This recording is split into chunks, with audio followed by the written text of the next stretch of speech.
Councillor Wilbur is on the phone with us this morning. Welcome. Good morning.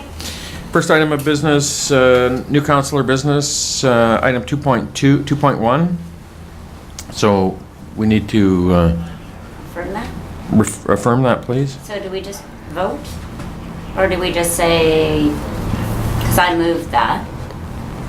Yeah, so I think we just need to affirm it, right, for Okay, I move that we affirm the nomination for of Councillor Wilbur. Councillor Wilbur. Thank you. Seconded. Councillor Parslow. Discussion. All in favor? Opposed? Carried. Thank you.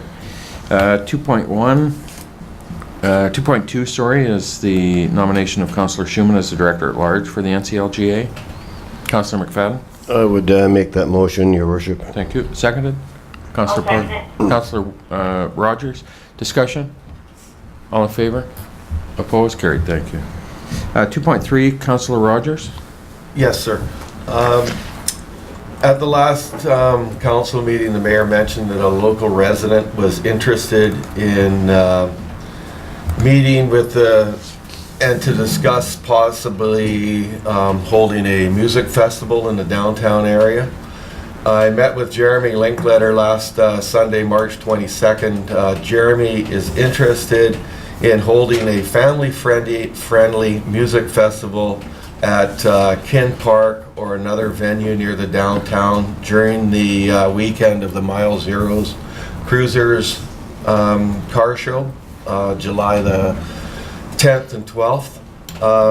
I also spoke to Judy McPherson with the Mile Zero Cruisers and gave her Jeremy's contact information and led it up to them to discuss any possible concerns. Jeremy may be interested in hosting more than one event, possibly one each month during this summer featuring local bands. The event would be, or events would be for non-profit. Jeremy mentioned that he would canvass local businesses for sponsorship to cover costs, including advertising, a tent, and a sound mixer. There would be no charge for admission, but he said that they would be requesting donations for the local food bank. And any sponsorship money left over may go towards assisting underprivileged kids who wish to get into music but can't afford the cost of equipment. There's many details and logistics still to be worked out. I suggested that Jeremy discuss this idea further with the Mile Zero Cruisers and request a spot on the agenda for our next council meeting to present his plan. And that would be based on if council is supportive with the initiative, then I could contact Jeremy and ask him to prepare a proposal to bring to council and we could possibly get him on our next agenda. Thank you. So my question would be is if it's organized by Jeremy and whoever, would the city be in support of allowing this music festival to take place?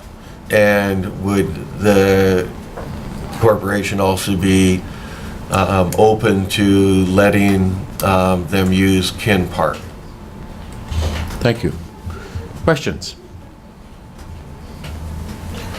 So, for me, I really like the idea of anytime the community initiatives and you get somebody from the public wanting to engage and through their own efforts put on any kind of events that help promote and encourage activities within the community. I think the Mile Zero Cruisers are a great example of that, starting how many years ago. And so I like the idea of it, and I'd like to hear him come and give us some more detail on it in terms of what his plans are and what the impacts would be to us as a community and the city. So, Councillor Schumann?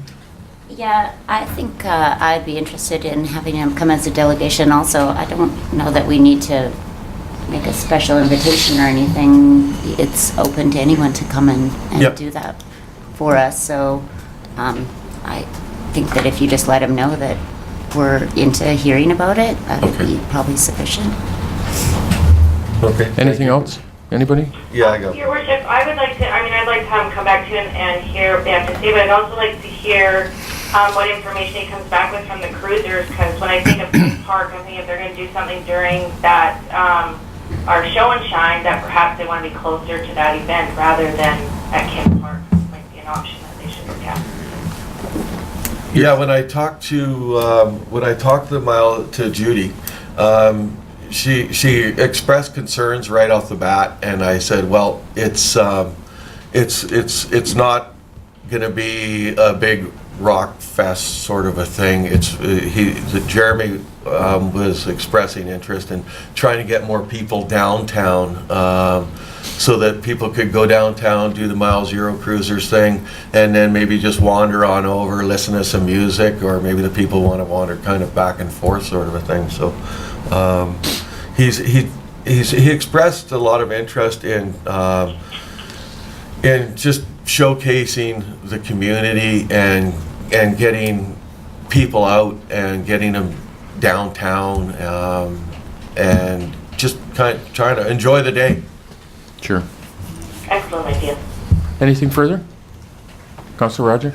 Yeah, just a quick note that I met with Kathleen Connolly through the Dawson Creek Chamber of Commerce, and attended a breakfast meeting with the MSE Advisory Group on March the 19th. We discussed downtown revitalization, parking concerns, and the planned nightclub, and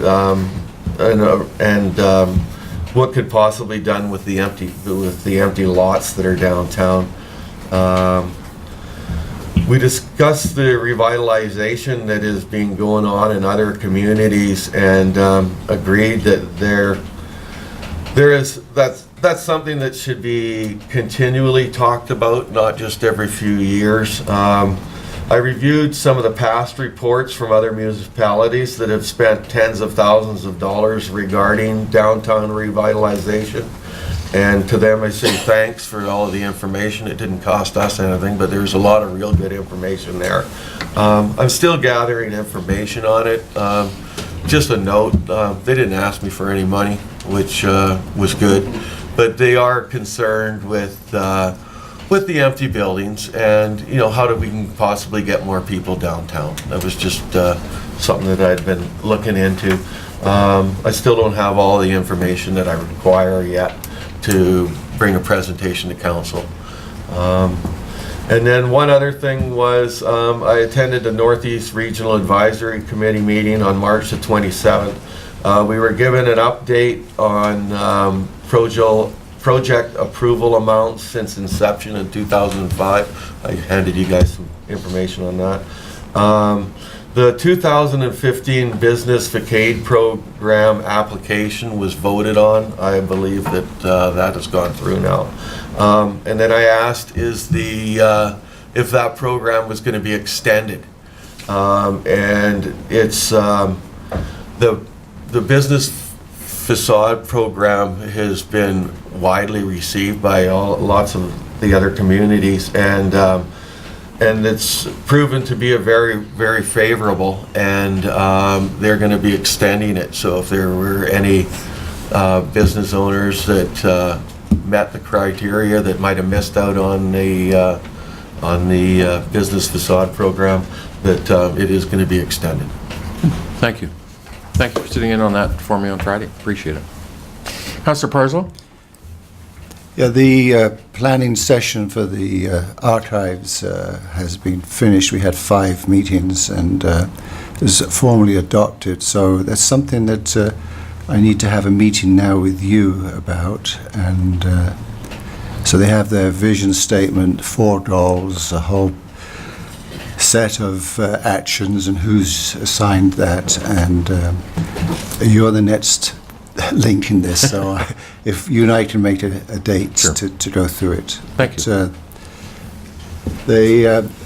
Now we also have the internet connection, so they're delighted about that, and so we need to plan a an event involving Encana as appreciation for their contribution to the archives. Good. So All right. that again will involve you. Okay. Thank you. Councillor Schumann? Yeah, so first of all, I want to thank the community for their great effort in trying to get us into the top 2 of Hockeyville. I think that we all tried really, really hard and didn't quite make it, but all the best of luck to North Saanich. I think that we should support them and try to keep Hockeyville in BC. I attended, I sit at the Success by 6 table, and at our last meeting, we sadly said goodbye to Heidi Cuxcardos. She has worked tirelessly in the community for years with, furthering along early childhood development initiatives, and we see her here all the time planning great events in the community. So she's off to, I think, Seychelles. She's going to be doing the Success by 6 table there, and she may be helping us out here in Dawson Creek until we can find a replacement. So I just want to thank Heidi for all of her years of service and all of the great things that she's done for us. Thank you. Anything further? Thank you. Item 3.1, we got minutes for a public hearing of council for March 16th for adoption. Councillor Parslow, seconded. Councillor McFadden, discussion. Any errors or omission? All in favor? Opposed? Carried. Thank you. 3.2, minutes of our regular meeting of council March 16th for adoption. Councillor Rogers, seconded. Councillor Parslow. Any errors or omissions? All those in favor? Opposed? It's carried. Thank you. Is there any business arising out of the minutes? Item 5, we have correspondence. 5.1, we have a letter from Tracy Oliver, project coordinator for the Canada 150 Mosaic. Request to participate in celebrating Canada's 150th anniversary. Councillor Parslow. Move that we receive it for information. Thank you. Moved by receive for information. Seconded, Councillor McFadden. Any discussion? I've seen some of these mosaics. They're wonderful, but you need to have a core group of people who are going to lead this forward from the community. Sure. Yeah. Thank you. Any further discussion? Ready for the question? All in favor? Opposed? Carried. Thank you. 5.2, we have a letter from the Mayor of Pouskoupi, Mr. Plowright, and Carol Bishop regarding a request for the July 1st celebration in Pouskoupi. Councillor Javetkov, sorry. Motion that we support his request. Thank you. Seconded? Councillor Schumann, discussion. Request is, Councillor Well, Park. there are 2 requests. One's the water refilling station. The other one's the support the park and ride. Is there some costs involved in that? Jim? I actually don't know the answer to that, Your Worship. We'd have to contact Transit about that. Okay, we'll follow it up. Councillor Rogers? Is this a new request? Like, have they done this in previous years? Like, have we supplied bus for transportation in past years? I don't know about the water fill thing. Waterfill's a new thing. We didn't have. Yeah. Would my only question is there something, is this in our budget? Will we have funding in our budget for providing transportation for this event? So go ahead, That would Jim. be the biggest item, I think, that's going to be a cost to the citizens, would be providing transportation out there. Sure. So through you, Your Worship, the water fill station exactly exists so that it can be trailered around to various events. So we've built something into the budget for trailering it around to various events.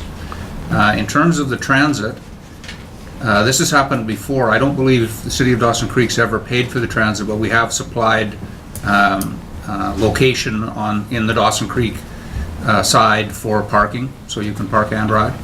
I'll have to check to make sure that's the concept again this year. Thank you. Councillor Javetkov, then Councillor Schumann. I didn't anticipate any costs with this. I'm assuming it was the same as previous years. Yeah. So I guess I could amend the motion to say if there's no cost to the city. Okay, thank you. So you want to make that as a way of an amendment then? Do I have a seconder for that? Jim, Well, sorry? then we won't be sending the water trailer because it doesn't walk itself out there. Yeah. We'll be driving it out there, Yeah. you know, usually the day before. With the exception of the $150 for the trailering the water. You can handle that. All right. So this, do you want us to bring back the issue of the bus for the service there's for the any bus? financial If there's any financial impact, we will bring that back? Yeah. That work? Yeah. Okay. So we don't need the amendment? Councillor Schumann? Yeah, I have no problem spending a little money to support the Canada Day event. In Pouce we don't do anything here in Dawson Creek, and, you know, I think that we absolutely could contribute to the Canada Day celebrations in Pouce with a little bit of transit. I'm not opposed to spending a little bit of money on that at all. Thank you. Further- Your worship, I think we also have to take into consideration that this is an opportunity for many in our community who don't drive, who don't have the ability to participate in the July 1st celebration to attend. So I'm fully in support. If we have to spend a little bit of money, that we find it and do that so that all of our community has the opportunity to participate in the Canada Day celebration. Thank you. And so I think the issue is we'll have administration bring that back to us if there is a cost, and then council can make that call. Fair enough. Thank you. Any further discussion? All those in favor? Opposed? It's carried. Thank you. Item 5.3, we have a letter from Shannon Anderson, Deputy CAO, Peace River Regional District, in regards to their federal gas tax fund letter of support. Councillor McFadden first, sorry. I would move a letter of support for the regional district for the request they've asked for. Thank you. Seconded, Councillor Parslow. Discussion? Councillor it's- Rogers? Yeah, I believe that the last meeting that we were at, I believe, Your Worship, that this is gonna go to for a referendum as well.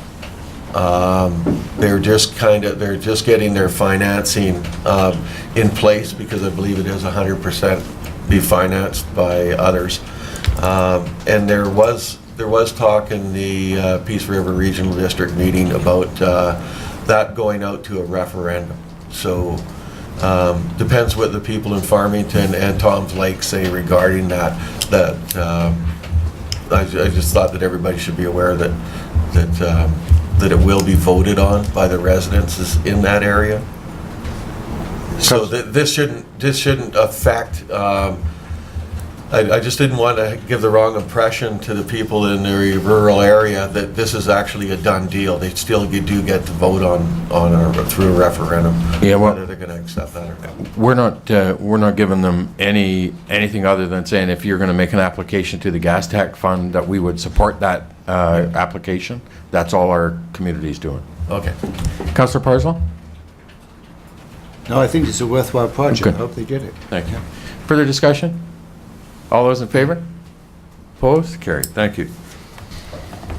Item 5.4, we have an invoice from the NCLGA in regards to our 2015 annual membership dues. Councillor Schumann? Move that we pay our Thank you. NCLGA dues. Thank you. Seconded? Councillor Rogers? Discussion? All those in favor? Opposed? It's carried. Thank you.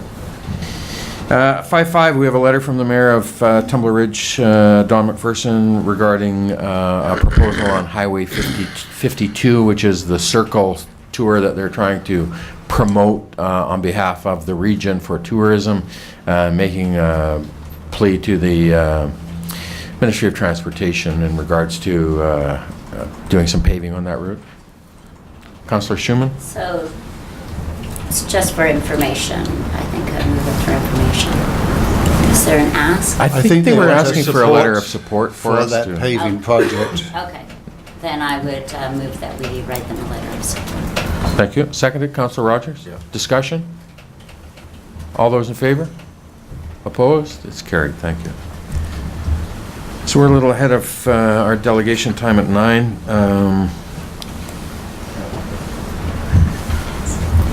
We got time to do 7-1? Sure. Okay. Report number 15055 from the Chief Administrative Officer in regards to the directions for the strategic plan.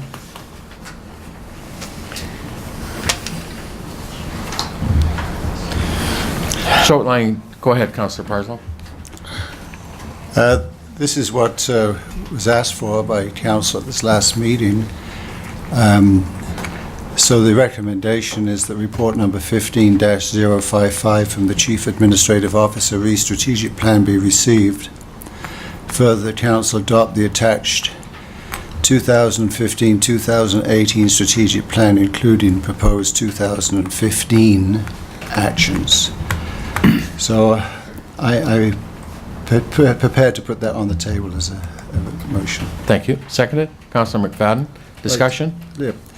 Yes, thanks staff for doing this. You noticed that the comments there of staff that the fiscal gap work will pretty well dominate the 2015 year, and there's a fair amount of details flushed out under that heading, which, correct me staff if I'm wrong here, align very closely to the Plan B that was discussed at length by previous councils.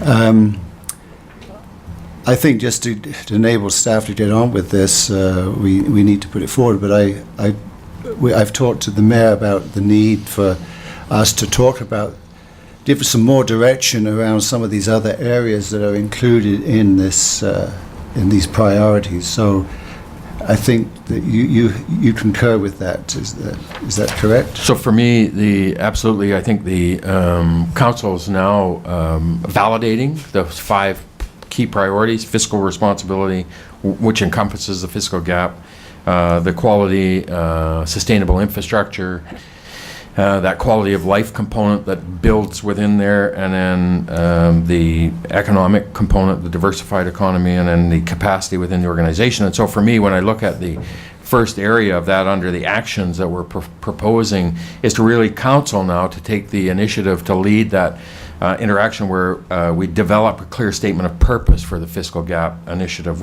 Council develop core values and guiding principles for the fiscal gap. Council establish targets for internal and external stakeholders. So I think that's now the work that we started that conversation at the strategic planning session, and now it's up to us now, I think, to be able to start to provide that clear principles within that strategic priority for us, that we start to take those actions and move forward with. And that's how I kind of got it in my head. Yeah, and we will be having some council discussions about that. So I'm supporting this on the understanding that the other areas will have some council discussions, but I think we need to provide staff with a little more direction in a few of those areas. And to do that, we need to have some frank discussions about what's entailed, so that we can understand each other better and maybe move forward more collectively on those issues. Absolutely. Councillor Gutjevekwa? Yeah, I think this is the critical to the whole future of the strategic plan. That initial discussion on fiscal issues will sort of lay the groundwork for the rest of it as it falls into place. So I think this part A there has to be split out, and we need to get hopefully a consensus, and if not a consensus, a majority on, what we're talking about there, so that we know what's going to happen with the next steps. So I think it's important that we hash this out here first. Yeah, to me, I think that's our role as the board, the governance board, to set that strategic direction for the organization. And I think having landed on those 4 or 5 key priorities: fiscal, infrastructure, quality of life, economic diversity, all of those 4 or 5 are the key priorities. Now it's up for us to exactly do that, drill into what does it mean to us, give that direction for administration to carry us forward for the next 3, 5, 10 years, whatever that work entails, and how it moves us forward. So, any further discussion? Ready for the question? All in favor? Opposed? It's carried. Thank you. Just one further question Sure. on that. So what happens now?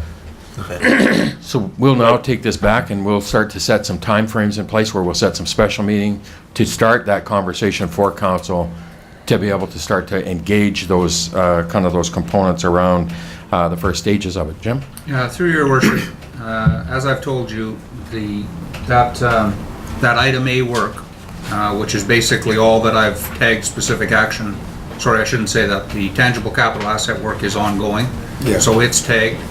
But in terms of staff resource allocation, it's all going to that section A. Sure.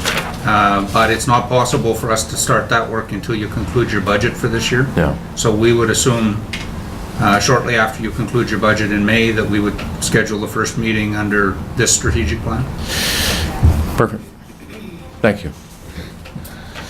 Item 7.2, we have a report from 15050 from the Director of Development Services regarding a development permit 1504 801 110th Avenue from Jonathan Simmons. Jim?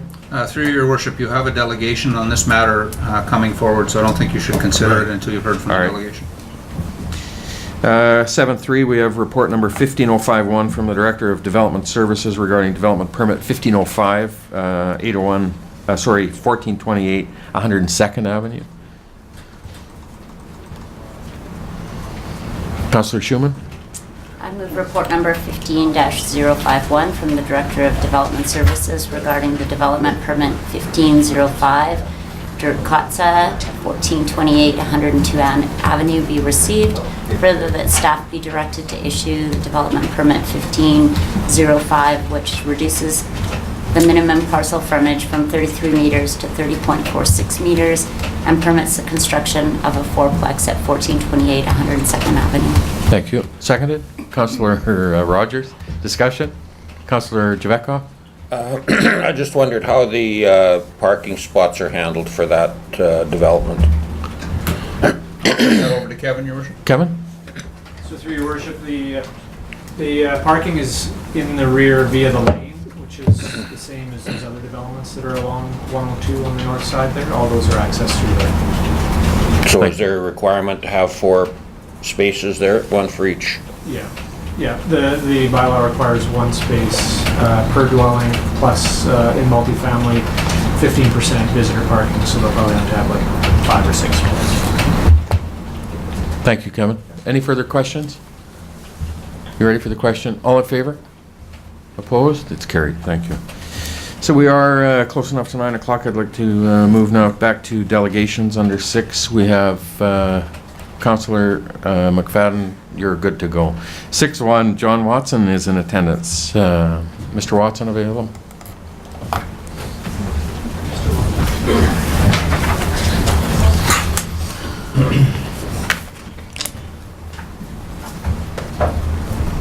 Good morning. Welcome. Morning.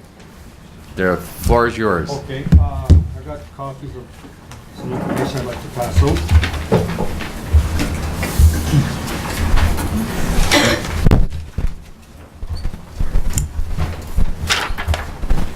Thank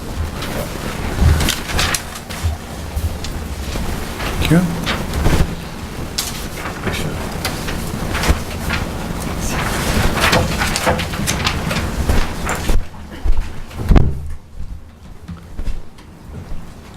There's one more of each, I'm sorry.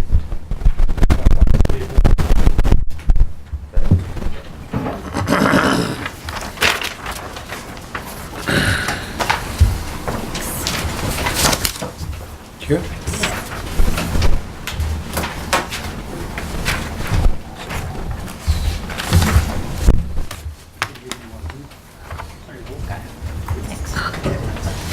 All right.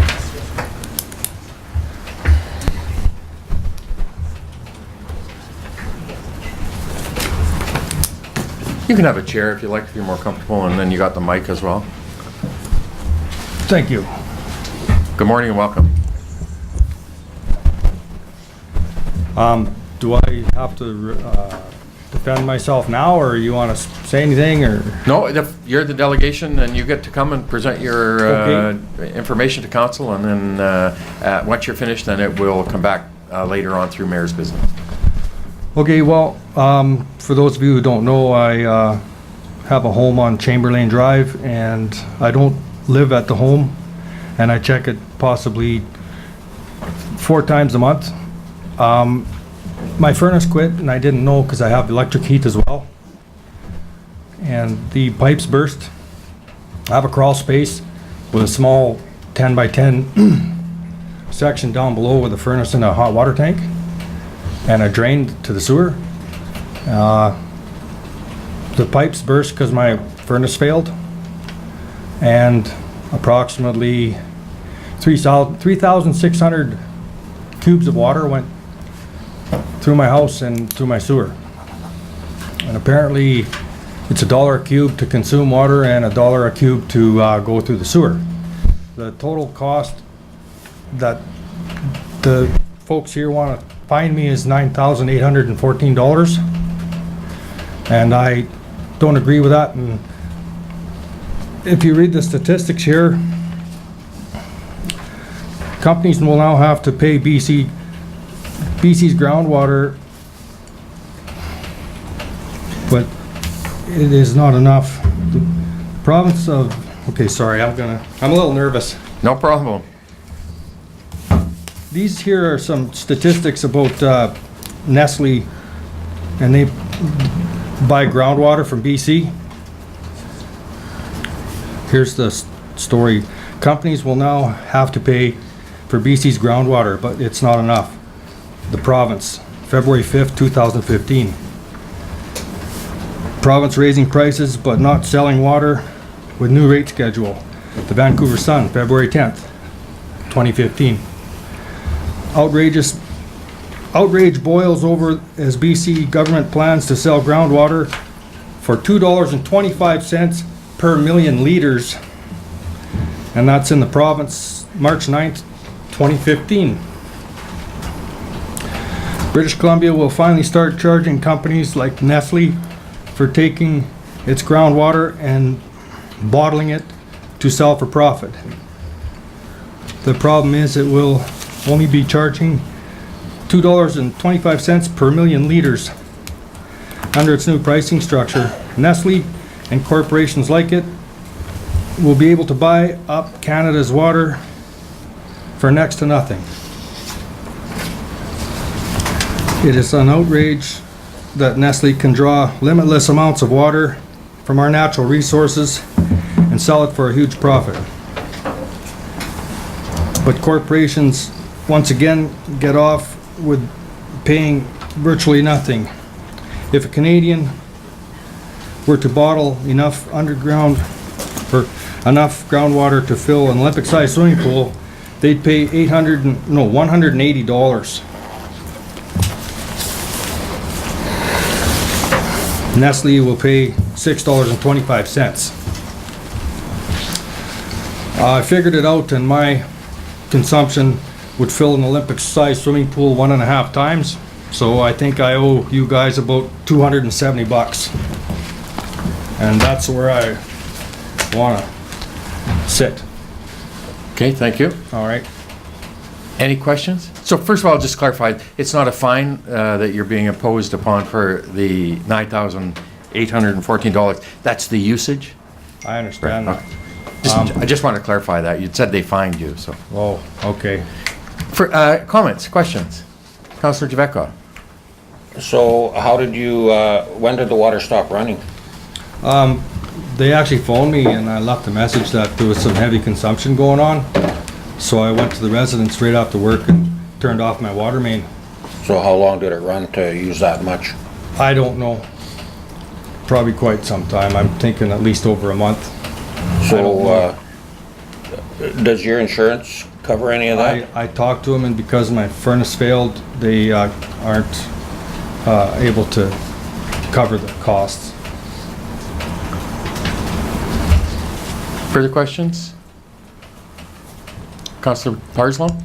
I would imagine the frequency of you visiting your property there would be insufficient for the insurance companies as well, because I think the standard is once every 48 hours. Actually, it's every 3 days, and I am aware of that because I phoned and found out. Okay. I was going once a week, and the home is just a one-level house with a small basement, like I said, for the furnace and hot water tank, and I never went down there, so I didn't know the water was running. Councillor McFadden? So you don't live there, and there's no one else lives there, it's an unoccupied house? At the time, yeah. You don't have a renter or anybody in there? There's a problem with the sewer line, so I didn't want to rent it. Luckily, it drained the water, though. Councillor Javeka? I just wondered if there's a standard flow rate, how long it would take for that much water to run through the system if it's wide open like that. Sean? Through your worship, Mr. Watson's water ran for about 2 months. We read every second month. It's about 60 cubes a day, up to the 3,600 that you see over there. Thank you. So we caught it through the billing and notified you then? Yeah, Yeah. apparently they only noticed spiked levels, and no one was aware of it. Not even my neighbors, because obviously it didn't flood, right? No. Okay. Further questions? So, thank you. We'll bring your request back in later in the meeting under Mayor's business. Thank you, sir. Thank you. 6.2, we have Bonnie Lehman from the Canadian Cancer Society in attendance regarding the proclamation of Daffodil Month. Thank you, sir. Good morning. It's that time again, daffodil time. We appreciate your taking the time to include us in your meeting and to declare this Daffodil Month. Just want to remind everyone, daffodils will be available at the Dawson Co-op. We're doing it on Easter weekend this year. So Thursday, Friday, and Saturday, you can pick up your daffodils there. And don't forget to get your daffodil pins. They would look so nice in those dark suits, gentlemen. So if you'd Anyway. like to come up front. Thank you very Linda, much. I've got the proclamation for you, and I appreciate you coming this morning. So whereas another Canadian is diagnosed with cancer every 3 minutes, and whereas the Canadian Cancer Society is working to eradicate all cancers and improve the quality of life for people living with cancer, and whereas Daffodil Day is an opportunity for residents of Dawson Creek to show their support in the fight against cancer. Now therefore I do hereby proclaim April as the Canadian Cancer Society's Daffodil Month in Dawson Creek and encourage all residents of Dawson Creek to continue to recognize and support the Canadian Cancer Society and the fight against cancer. April 2015 is Daffodil Month in Dawson Creek. Thank you very much.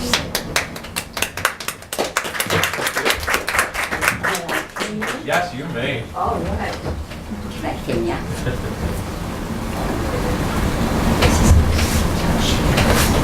Oh, perfect. There. Thank you so much. Oh, thank you.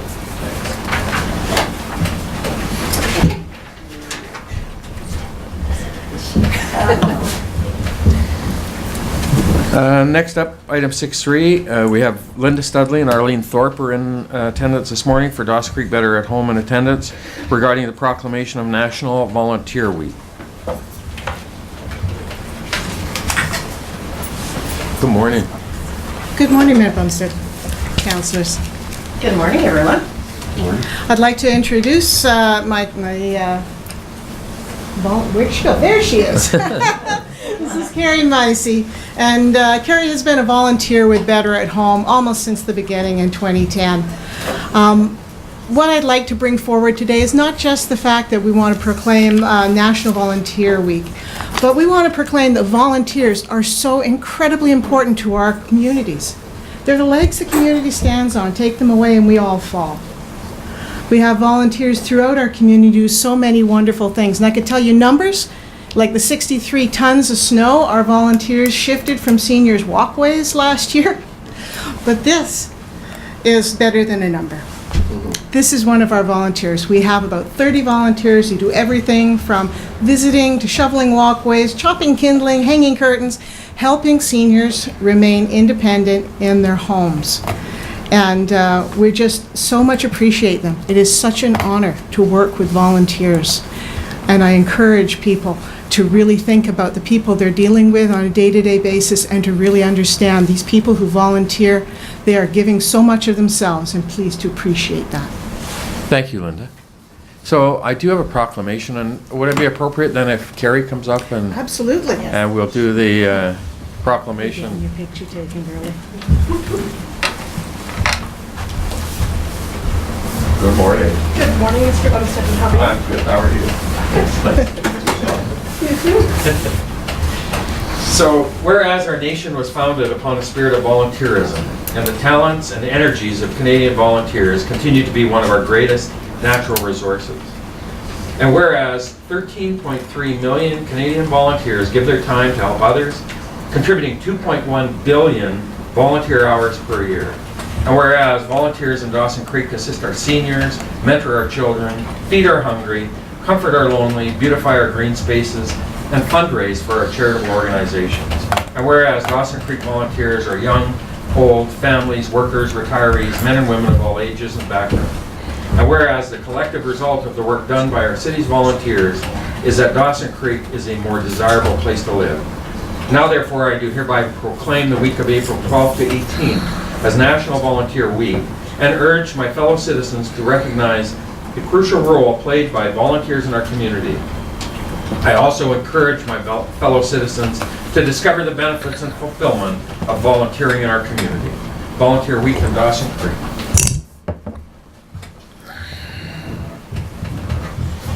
Thank you so much for being a great volunteer in our community. Thank you so much.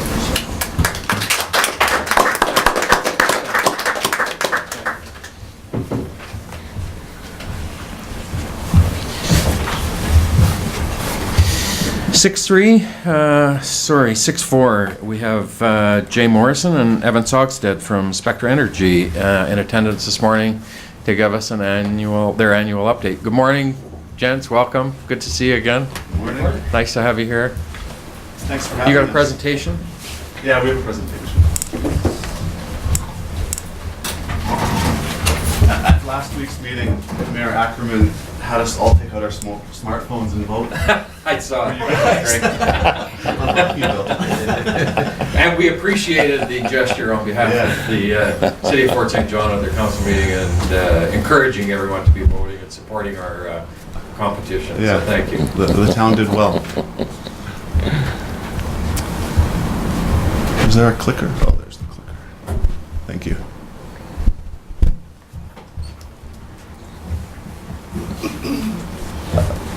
Well, good morning, Mayor Bumstead and councillors.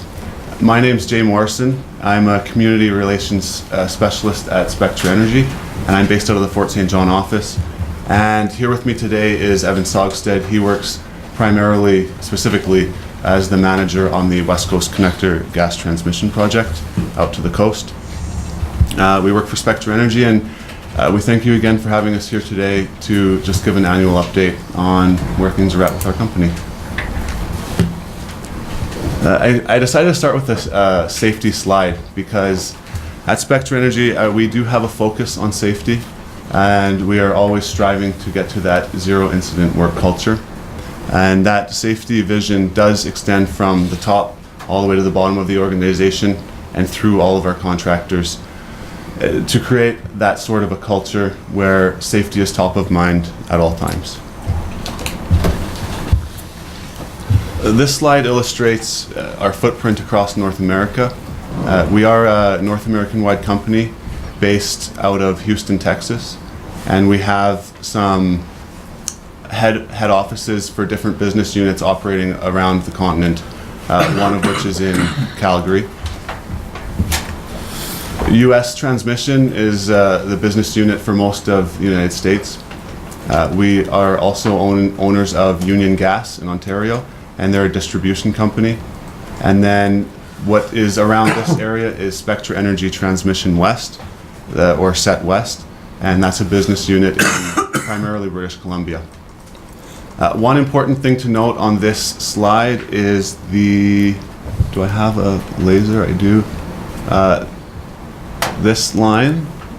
Too much coffee this morning? Yeah, I just had some tea. But We do have a new business unit in Spectra Energy, and it's called Spectra Energy Liquids, and they operate the Express Platte pipeline, and that is a crude oil pipeline running from Alberta to markets in sort of the Midwestern United States.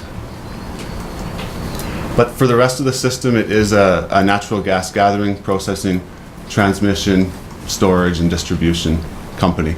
And one thing that this map does not have on it, but we will get into this a little bit more further into the presentation, is the West Coast Connector Gas Transmission Project. And that would be a pipeline extending from where you see most of the assets in BC straight out west to the coast. Where does that intended to go? Kitimat or Rupert? Rupert, yeah. So narrowing in on the Set West assets, we do have further divisions within Spectra Energy Transmission West.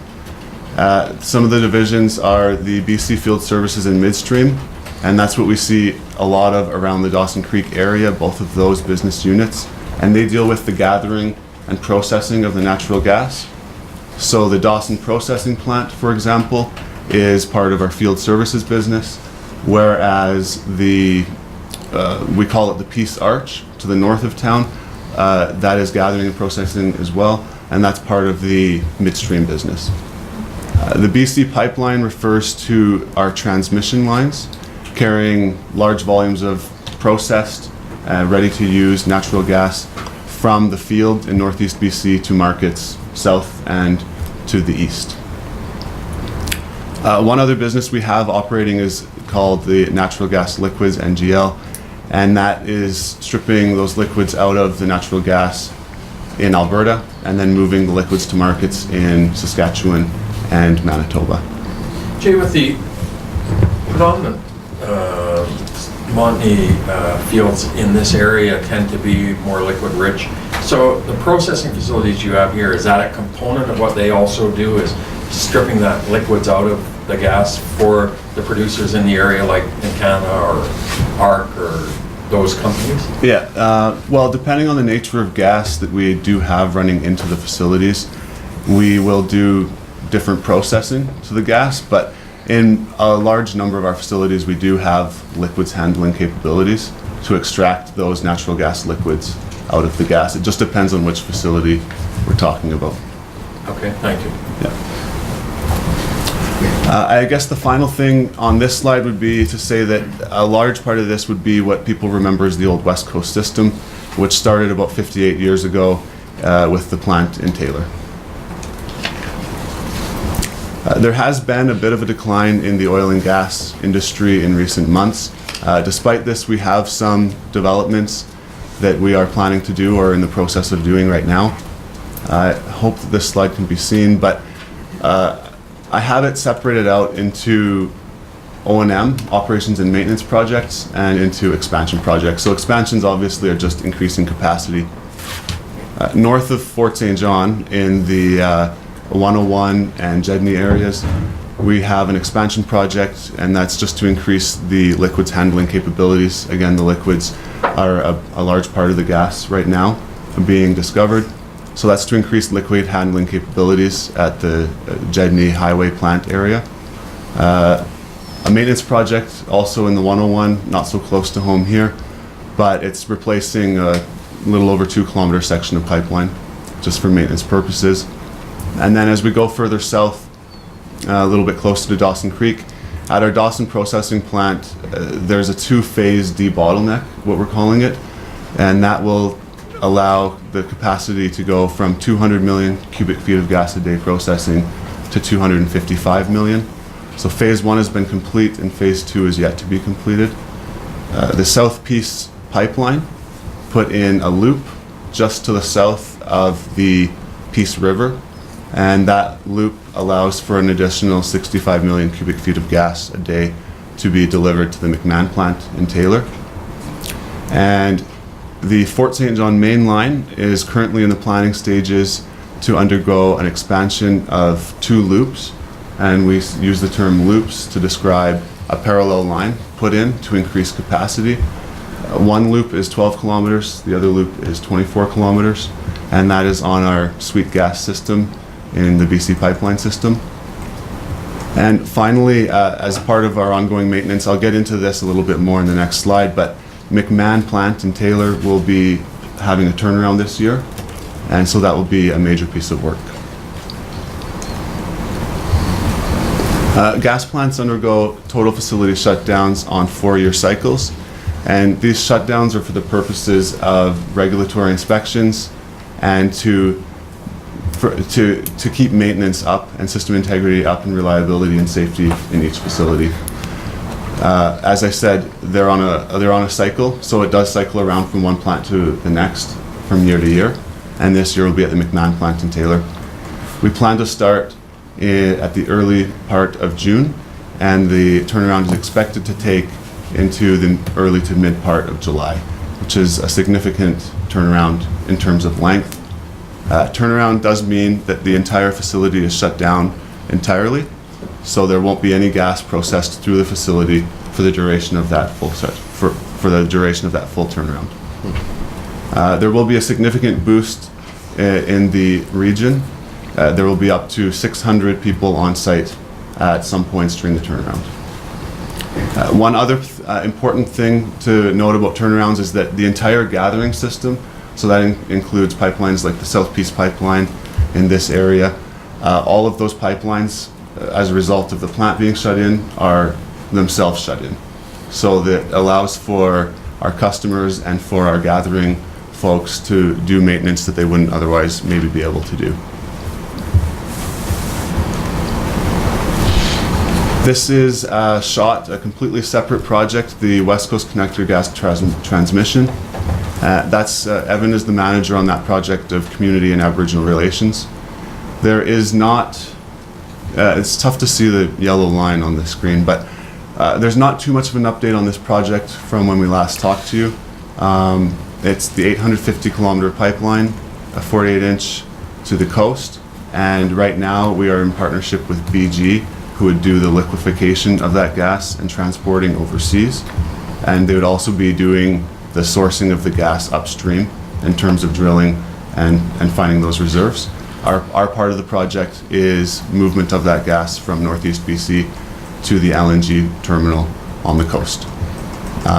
They have recently announced that final investment decision would be delayed until the end of 2016. And finally, I thought I'd just talk a little bit about local and regional impacts of our industry. We are a major taxpayer in the province of British Columbia. In 2013, that equated to $163 million in taxes. And of those 163, 70 million were property taxes. And then to further break it down, of those 70 million, 25 million went to the Peace River Regional District. And just to give an example of where those 25 million in property taxes went, there are over 8 million that go to school districts 59 and 60, and over 9 million go to the use of just government operations. I think I have those two numbers mixed up actually. 8 million for government, 9 million for the school districts. In addition to that, we do have a large number of employees living and working in this area, 500 in the Peace River Regional District, which is a significant portion of our company. And those employees do contribute in obviously other ways than just what their job duties are. We're proud supporters of the United Way, and we do have a program called Helping Hands in Action, and that focuses more on the volunteerism of our employees in local communities to develop those communities in different enhancement and vitalization projects. And finally, we do have a foundation budget at Spectra Energy, and that budget focuses on training and education initiatives and community enhancement and vitality. And this year in Dawson Creek alone, we plan to spend over $20,000 on those organizations that support those initiatives. So thank you for your time today, and if you do have any questions, we'd be happy to take them now. Thank you, Jay. So any questions?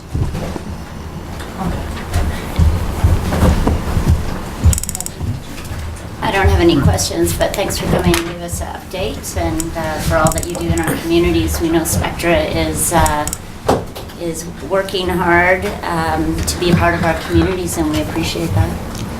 Thank you, Cheryl. Anything further? So appreciate you guys coming in. Obviously, it's always good to get a catch up on activities of Spectra in our region. As indicated, it's significant in terms of what you guys contribute in the region in every aspect. So I really appreciate the updates. And one thing I know that the Vice President retired last fall, Al. Yep. And so we certainly, if anybody sees him, want to offer him. I didn't get a chance to offer him, obviously, our best. He was a great guy for keeping us informed and offering the best. And I know the new VP is in place, so I encourage, if you can, to welcome her into our region, and hopefully one day she'll be down and we get to say hello. Perfect. Yeah, we Councillor Javeka? On that, you said that the final decision on that one project won't be made till the end of 2016. What project is that? I missed that. That's the West Coast Gas Transmission Project, the one from between here and Prince Rupert. So the final investment decision wouldn't be before 2016. So is that one of the first ones that's supposed to be announced, or? No, there is one project out there that says they're going to make a final investment decision this year. Oh, okay. But all the rest, all the major ones have all delayed their investment decision. Okay. The other question is, with the Aboriginal protests, how much of a risk is there that these projects will be prevented or delayed due to the Aboriginal protests? You're in that area, so. We continue to work with all our affected nations. The West Coast Gas Transmission Project is about 21 different First Nations we work with, and they all continue to work with us. Okay. We recognize they have issues and concerns with federal government, provincial government, with companies, with local governments, whatever, and those are all processes to work through, but we believe that this will work through the ends of decisions made. Yeah, well, I guess to me, what you hear on the media, and on the news again this morning, there's a protest about the LNG project in Squamish, which I thought would be a no-brainer because it's already an industrial area.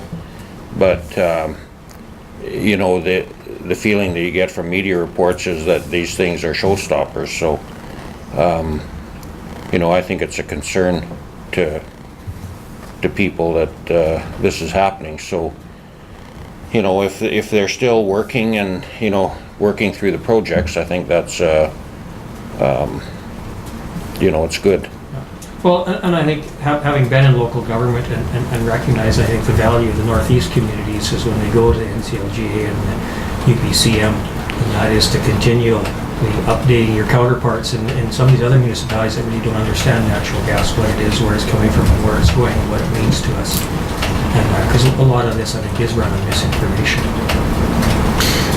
You know, it's interesting you say that. As UBCM, I think last fall, I sat with the group from the Nishka from the NAS and knew them in my previous days, and I think they've just signed an agreement recently. I saw on the news with one of the proponents, and they said, look, we just want to be involved. We're not opposing all of this stuff. We just want to be involved. We want to understand the implication. It was very positive. And same as Lax Colams on the water out in Port Simpson up north, Prince Rupert. Same thing. They said, look, we just want some certainty around ensuring that our marine life isn't impacted negatively. But other than that, we're good to partner. We're good. So there are, I think, components of the First Nations communities along out west that are certainly concerned, and others that are supportive. So.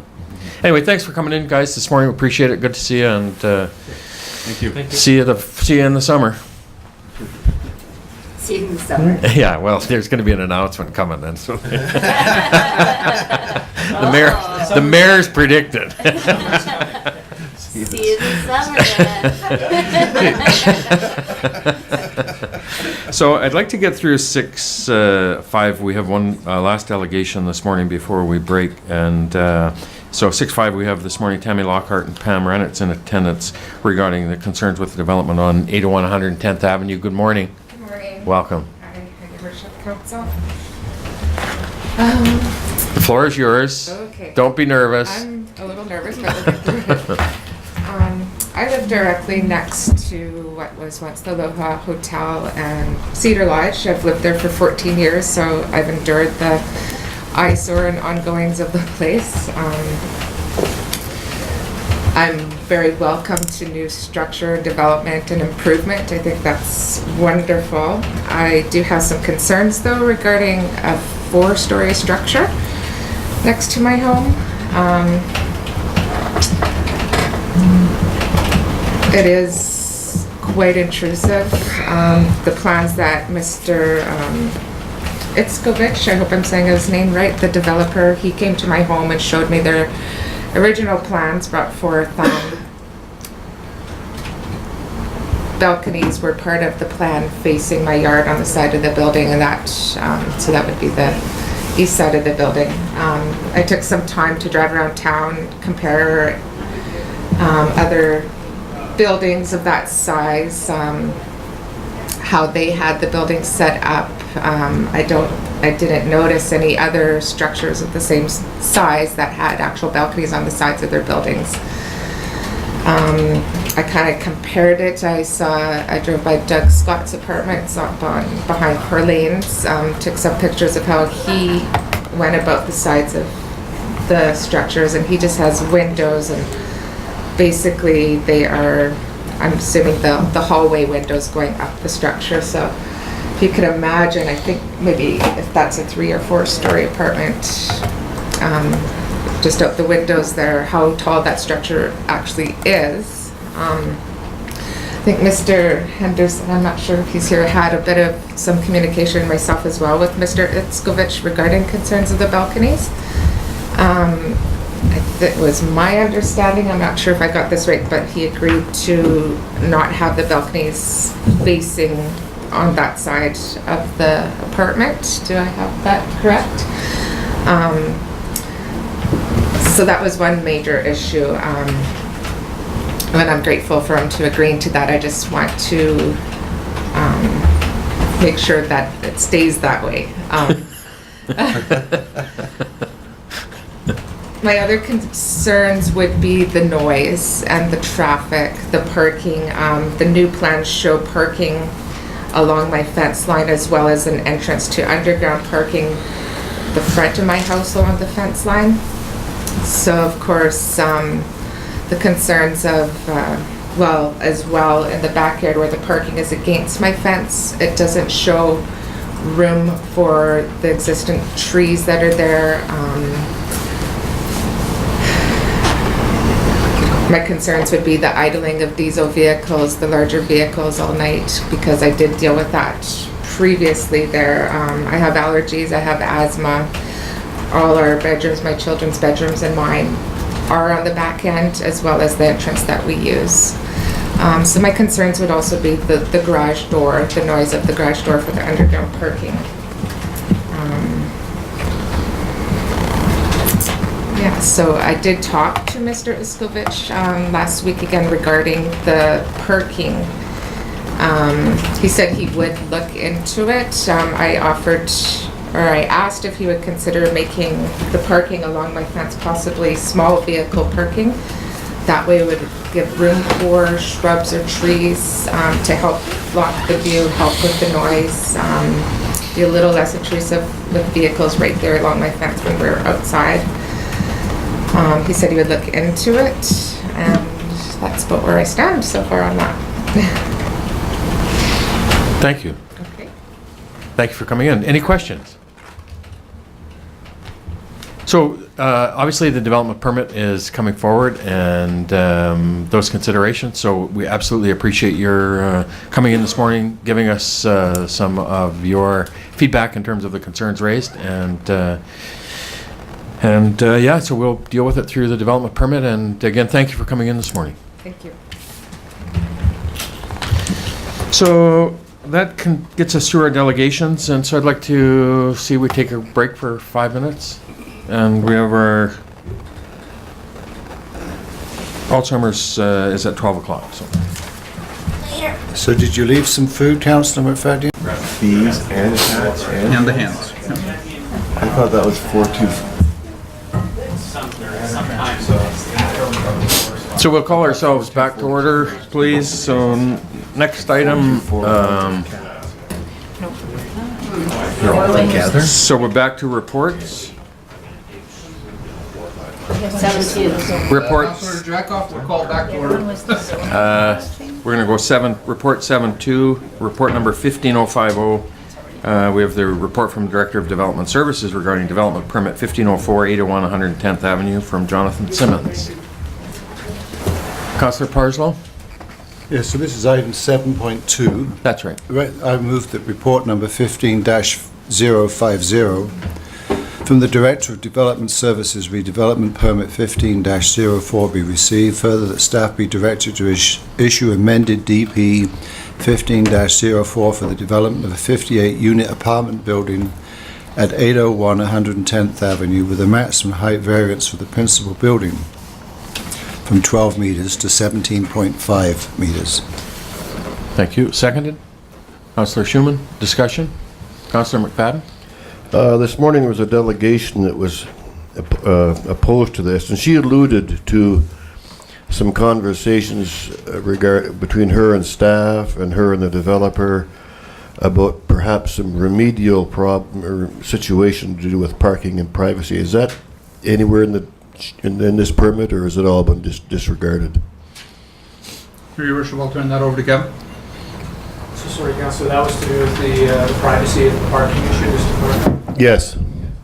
So, speaking with the proponent late last week, my understanding is they're proposing planting from basically the back of the proposed building forward to 110th, everything from the back of the building. So, what they've indicated to me is that if they do more plantings along there, that will push the parking out and will cause some issues with fitting all the parking in there. So at this point, they have not shown additional plantings. Thank you. Thank you. Further questions? Sorry, Councillor Wilbur, are you still with us? Yes, I am, and I have to say you're all quite loud during the break. Okay. Good. Any further questions? Councillor Rogers? She had mentioned something about a garage door to the underground parking lot. Can we get a clarification on that door to the underground parking? Because I thought it was all over. You betcha. Kevin again? So through your worship, the door and the driveway that Ms. Lockhart was speaking about is an access to what I have been told through conversations is underground storage, not parking. Parking will be all above ground. There is some that is covered by the second story of the proposed building, but that underground portion is storage and not parking. That's what we've been told. Thank you. Further questions? Is there sorry, Councillor Rogers, go ahead. Yeah, I just had a note here that the balconies that were on the west side of the building. Now, they have removed those balconies now? I just wanted confirmation on that. So through your worship, that's correct. They have reconfigured the floor plan now to have the balconies north-south as opposed to on the west. Thank you. Is there a bylaw or is there some factor that restricts the ability to idle their vehicles all night? Through your worship, we have no anti-idling bylaw. We have an anti-idling policy that applies to our vehicles only. And nothing in regards to the noise or anything like that? No. Okay, thank you. Further questions? Ready for the question, all in favor? Opposed? It's carried, thank you. Item 7.4, report 15049, development permit 1508, 701 Highway 2 from Hyper Toys. I thought we... Did we not do that one? Just Katz's.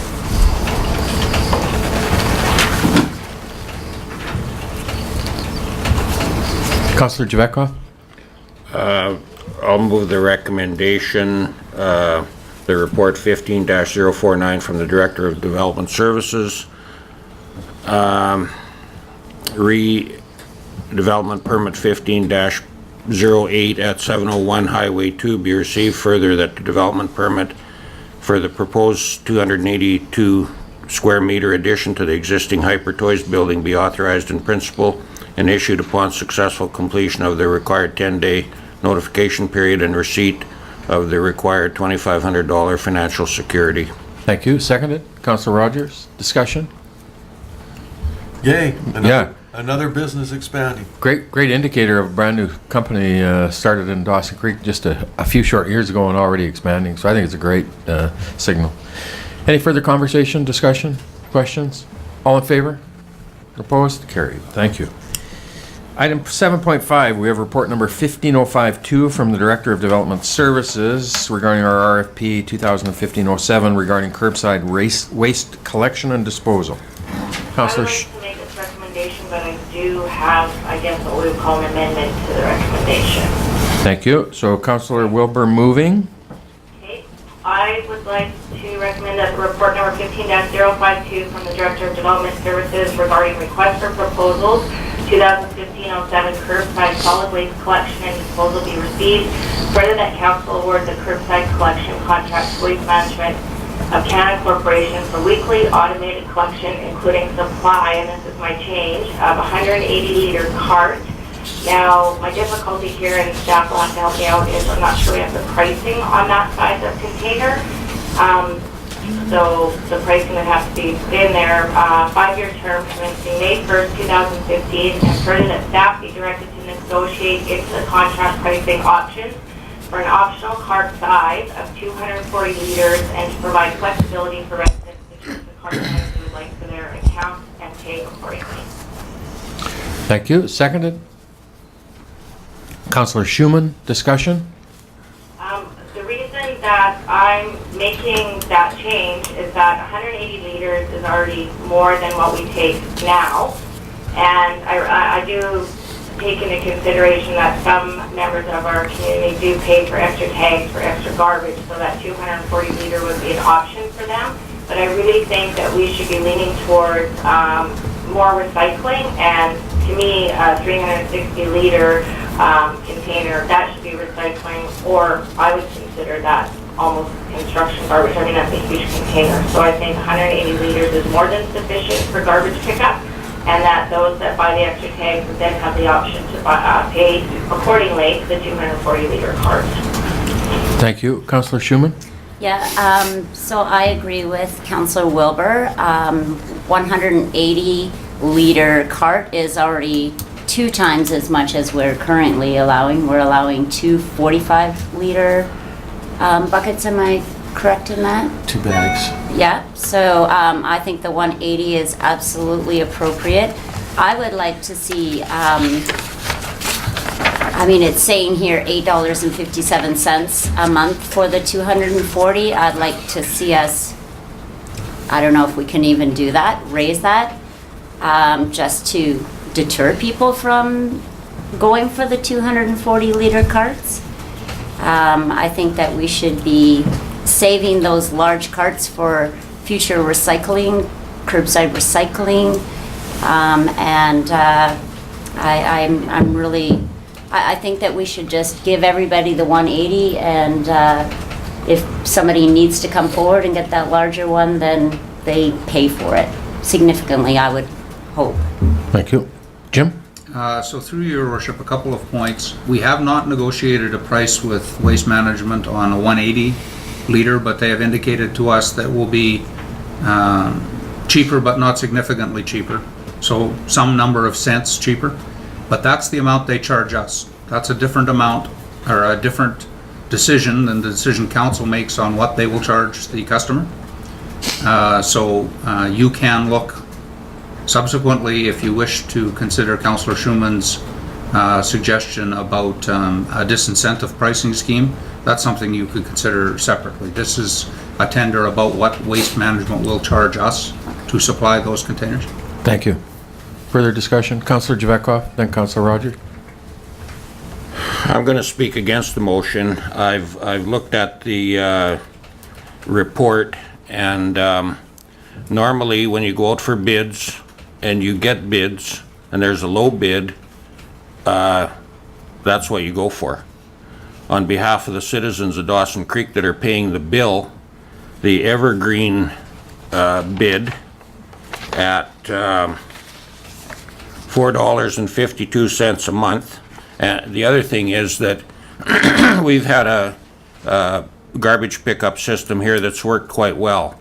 And it just bothers me that society today is a disposable society. I've got 3 garbage cans at home that are perfectly good, that I've paid probably $30 each for, and now all of a sudden, those are no good. We've got something bigger and better. So we get something bigger and better at an additional cost, and these 3 garbage cans that I've got are redundant now. So I guess we throw them in the garbage dump. So, you know, this whole notion of disposable society, that's what's creating our problems. That's what's creating this issue with the waste dumps and everything else. The other thing is that we've got a perfectly good system now where the guy comes around and picks your garbage up off the street. Just because Grand Prairie and Fort St. John have something different, that doesn't mean that we need to chase them. So there's 2 things. Let's stick with what we've got. It works fine. And let's go with the cheap price, $4.52. We can save the taxpayers about $40 a year in garbage costs. So, you know, I mean, if you go out for bids, if you don't want those low bids, don't ask for them. If you're going out for bids, then, you know, the normal system of business is that you go with the low bid. Thank you. Councillor Rogers and Councillor Schumann? Yeah, I'll just speak to the low bid portion of it, Your Worship. When I was reading through the report and the recommendation and the history of the other companies, and I looked at it and I went, okay, there is a lower bid that is actually out there. Those people are not going to be setting up shop in town. Waste Management already has a facility in town. Their employees actually live here. That lower bid would mean those people would be driving from Grand Prairie into Dawson Creek. They've had troubles, I believe it was in Fox Creek, where they were making the garbage dump was having to be left open longer because the road conditions prevented them from completing their route on time. That part of it, I look at it, I go, you've had a company that's been operating in town here for 20 years. To me, loyalty means something. Also, I'll speak to the automated system. I'm actually in favor of the automated system. I've had, it's funny that this is coming up, that because I've had citizens complain to me about people just throwing their bags out, and there'd be 5 or 10 bags all piled up, and I noticed that there's a 2-bag limit, and I'm really believe that I'm aware of saying this would be correct, that people are just putting their more than their allotted amount out there anyways. So if you're limiting the size of a container to 2 bags of garbage, which it is supposed to be, and then it'll force those people to do more recycling and try and keep as much stuff going into our landfills as possible. The other thing I just had a question for staff. Is the garbage service that Dawson Creek has, is that sustainable for is that department, is that paying for itself, or is it being subsidized by the rest of the citizens? Or, because I know it's being subsidized, or is it being subsidized by businesses as well? Because I believe businesses, apartment buildings, they pay for all of their own garbage pickup as well. So I think it's just the residences that are paying for the garbage, and is it sustainable? Shelley? Yeah, through your worship. So the answer to that question is yes, it is sustainable. We get about $650,000 worth of revenue, which pays the total expenses. And at the end of 2014, we had about $400,000 in reserve for the waste function. Okay. Thank you. Okay, we should note though that we're talking here about collection of garbage. That's a different thing than the landfill and transfer station function. So a portion of that is paid on taxes by everyone. Yeah. Go ahead, sorry. Just an additional comment. So we charge the residents $12 each month for the pickup, and the cost for the contract of waste management plus the landfill, the landfill cost that we pay annually, if you portion that out per account, it's $2.35. So the cost to the city is $10.92 with this pricing, which is still under the $12 fee that we charge.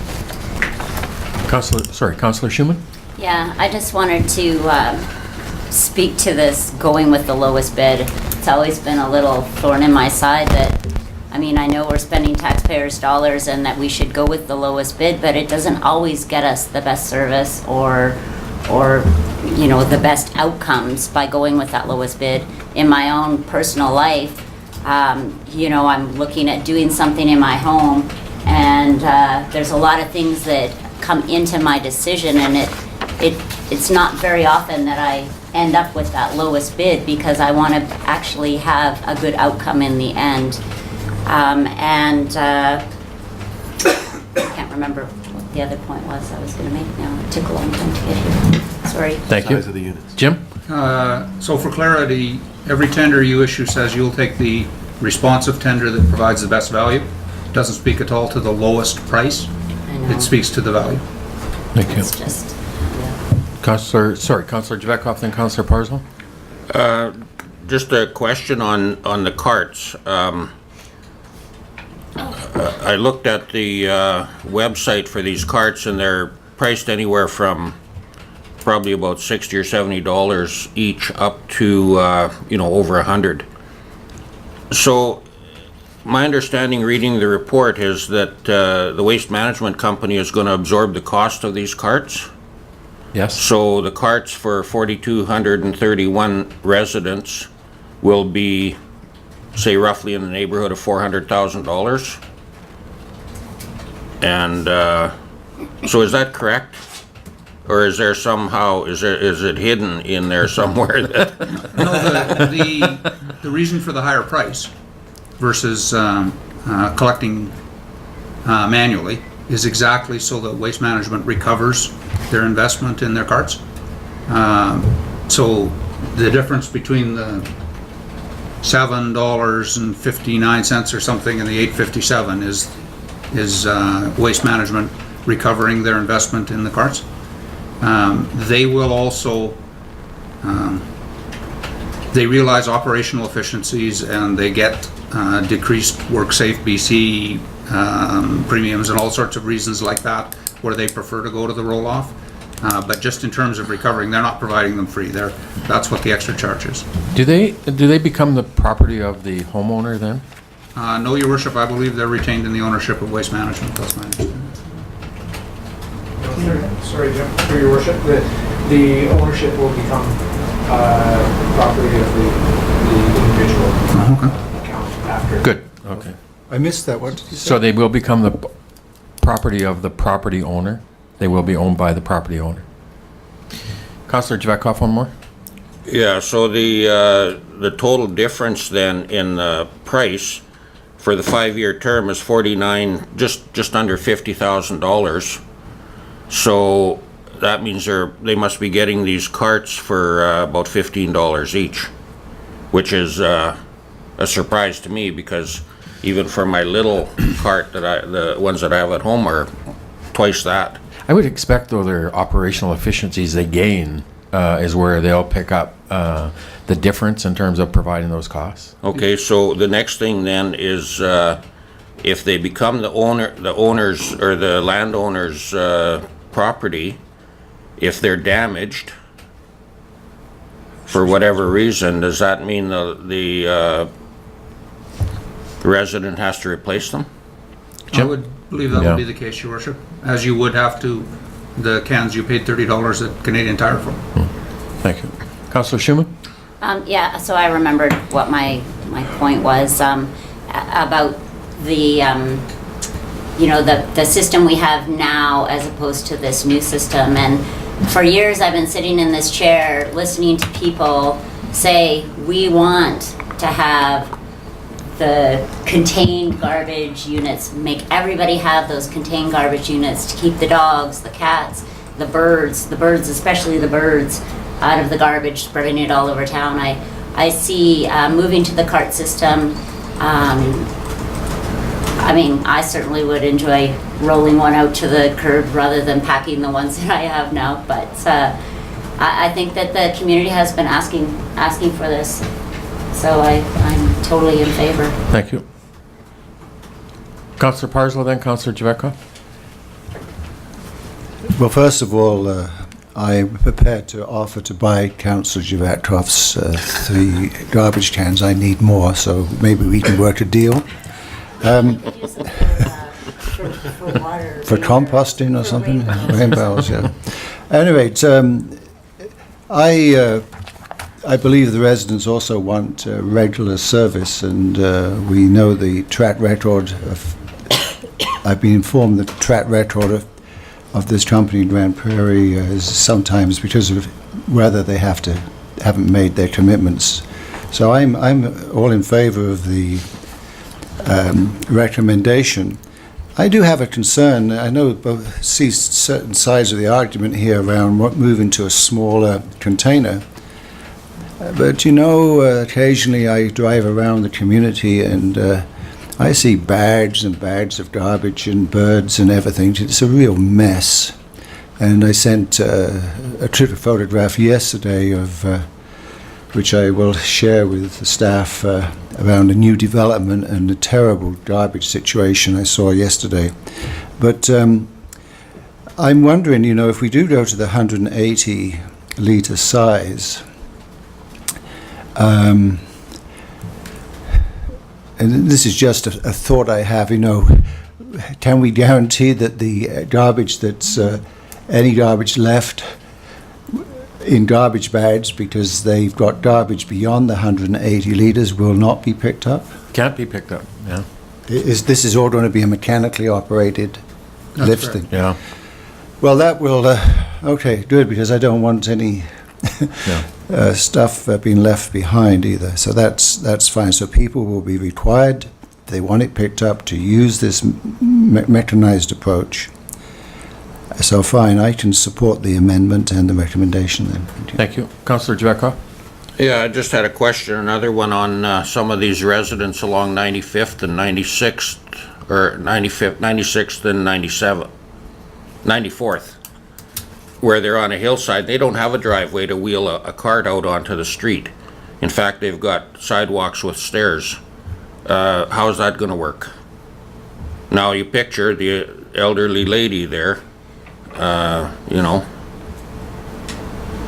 Yeah, I think everybody's going to be required to, like they do with their cans today, I guess, how they get them out there, Well, today we have a system that works well, and all these people that say there's garbage all over town, what part of town do you live in? Because there isn't garbage all over our part of town, and I haven't heard the complaints. So, I go back to the fact that we've got a system that works. Now, I know it's how society works. You've got to move to something bigger and better. Scrap everything you've got already, throw it in the dump, because there's something bigger and better out there. I just don't buy into that. We've got to start living within our means. It's beyond me, so I'm totally opposed to this. Thank you. Question? So I just want to offer my final... Oh, Your Worship, whenever it's my turn, I'm... All right, go ahead, Councillor Wilbur. You can have a turn. I just wanted to say, in response to Mr. Javetkov's couple comments there, people do get their garbage out to the front for pickup now. But I don't think it's a matter of scrapping something and changing the whole system. I think it's taking a system and making it more efficient. And, note from doing city cleanup in the past, there is garbage all over, and it comes from a lot of it birds ripping bags open and it being spread around by animals and stuff. So it is an issue. I think this is a way to have better control of that issue, and I think those people that have the extra bags have the ability to get that larger container. So to me, this is not scrapping a system we have. I think it's making a system we have more efficient. Thank you. For me, it's the two things, the issue of the out-of-town contractor, just the whole worry about service reliability, and the biggest issue that the example last year to me was July 3rd tax day. Jason, our garbage waste collection guy, was on holidays. We have two calls come into the city over taxes that due that day. We have 14 calls about waste because where's the waste collection? Jason's away.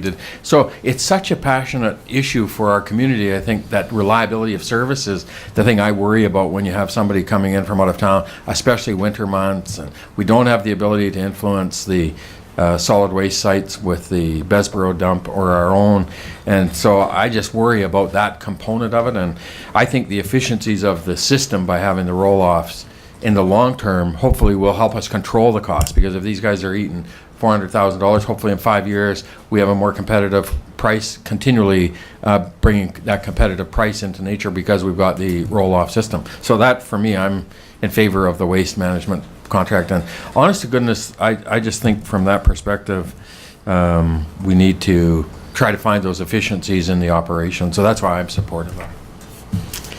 Question's been called. All in favor? Opposed? It's carried. Thank you. The amendment in that. The amendment wasn't. It wasn't actually an amendment because the original motion was made carried. by Yes. Councillor Wilbur in that fashion. Yeah. Councillor Schumann? So, can I make a motion now to have staff come back with some pricing with regards to what we would? So this is all about what Waste Management will charge us. Can we have a conversation about what we will charge? I would like to see some, whatever you called it, disincentive pricing for the larger carts. So I don't quite know how to go about that. So- Ask staff to come back with Yeah, can we something ask for us? staff to bring a report back to us on that in terms of the different pricing scenarios, Jim, for the different? Absolutely, but we need a motion. to Okay, Okay. perfect. So I'd make that motion, and I would like for it to, I really like that term, desensitizing pricing. All right, we'll do that. Let's make it expensive to have the big one, that's what I'm trying to say. We'll do that. Second to Councillor Rogers, discussion? Is there any way we can add to that a little bit? Because we've talked about the suites and duplexes, and we've talked about secondary suites in houses and stuff like that. So we have a 2 garbage bag minimum per household. Now, when that garbage truck is pulling up to a house that has a suite in it, that's actually 2 units. So is that 4 bags of garbage being taken out at a time, or is that just 2? Not to be a stickler about counting garbage, but would those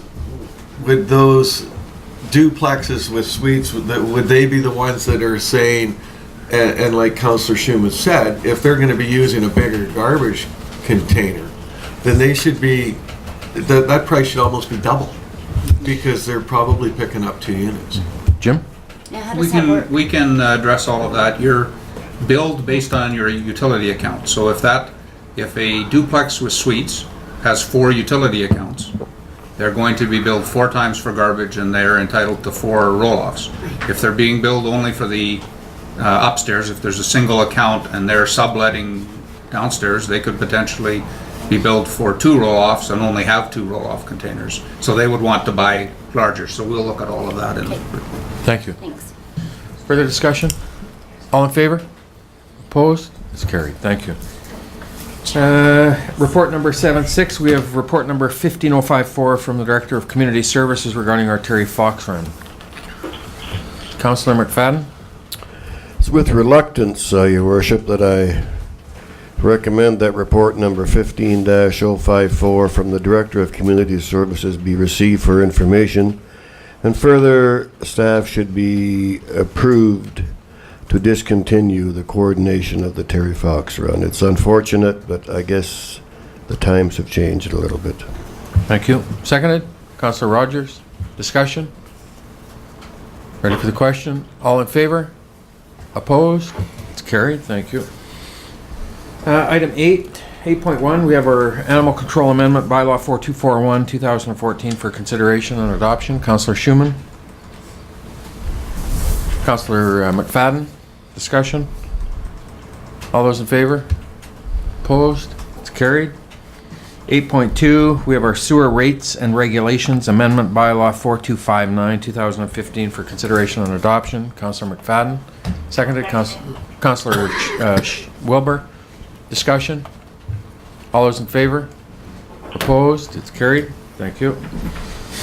Item 9.1.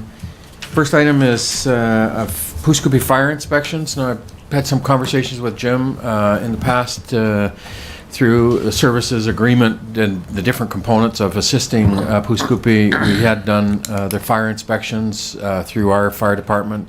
A few years ago, they hired a fire chief that had the qualifications to be able to do their own. That doesn't exist now today because of change in staffing, and so Jim is looking to us to give him the okay to allow us to work out an agreement with Poos to be able to provide that service in the interim while they work out whatever it is they need to do to be able to have those fire inspections done. And so we're just looking for the approval of council to be able to give Jim the okay to enter into discussions with Poos about that. Councillor McFadden, you move that? Seconded?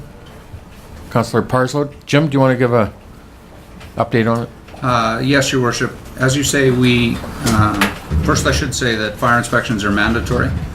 It's a mandatory requirement for a incorporated municipality to provide fire inspections on commercial and multiple family and public occupancy buildings. So Poos must do these inspections. When we discontinued doing them, when they moved to their in-house staff, it was around 50 inspections a year. We would expect that they've grown some and it'll be more than that. Previously, we had a contract. We billed them $5,000 a year. I'd like your authority to sign up a deal with them, basically on the same terms we had before. They aspire to train in-house, but they don't know how long that will take. Sure. So it's just an interim measure for us to be able to assist Poos while they build that capacity. Questions? Anybody? You all right, everybody? All in favor? Opposed? It's carried. Thank you. 9.2, Councillor Schumann raised it in Councillor's business, obviously the announcement on Saturday night. I think we need to call a full inquiry into having an audit done on the voting of Kraft Hockeyville. We'd get an administration's report. Yeah. I agree with you, your mayor. I want to make sure all brings that their votes count. So it was, to me, it was really a terrific initiative that was brought forward by the three individuals, Jen Harcourt, Bill Darnborough, and Brad Nelson, who kicked it off and got it started and obviously put that momentum forward to build events and build the event within our community. And what to me it was just so cool to see how the community engaged it, and there was a buzz around the community when things like that happen, where it's a positive endeavor. And I think it's what continues to make your community strong when you see the residents of the community buy into an initiative like that. You know, these three ended up getting us into the top 10 through that initiative and qualified us to $25,000 towards our arena. And so at some point, once we understand what that is from Kraft Hockeyville and how that flows through and the requirements around it, I think as council we need to have some discussion about that in terms of how we deal with that work that was done by this group and that $25,000. But I just really want to give kudos to the organizers, the people in the community. I went and got my hair cut, and there was two iPads sitting there. The they had set up, and you're coming in, you're voting while you're waiting. And so it was just a really great initiative in the community, and really appreciate the efforts put forward by the organizers, as well as everybody who participated, and council supporting the events that went on. And it was just a really fun couple of weeks in our community. And I had people from all across BC and Canada saying, Dale, hooking up with us, saying, Dad, we saw your thing, we're voting for you, great job, you guys. And so I just really want to express my appreciation on behalf of Mayor and Council for the work these guys did, and thank them for that. Next item, 9.3, I brought this up through the partnership within Canada and the Banff Leadership School that are putting forward a citizen leadership endeavor through sponsored by Banff, by Canada through the Banff Leadership School. And I've got a conference call with them on Wednesday. The structure is being put in place. They've sent out some invitations to community folks. Still would really like to have the engagement of a couple of folks on council if there's a will to participate in this through the year, to engage in this endeavor. And I'll bring it back again in the next week or 10 days, or by next council meeting. If there is, we'll have the kickoff with the invitations, know who's involved and who's accepted the invitation on behalf of the community, and start moving it forward. So if anybody has some interest in being involved in it from council, I really appreciate it. So, but I'll bring it back in the coming weeks as we get more and more information on it.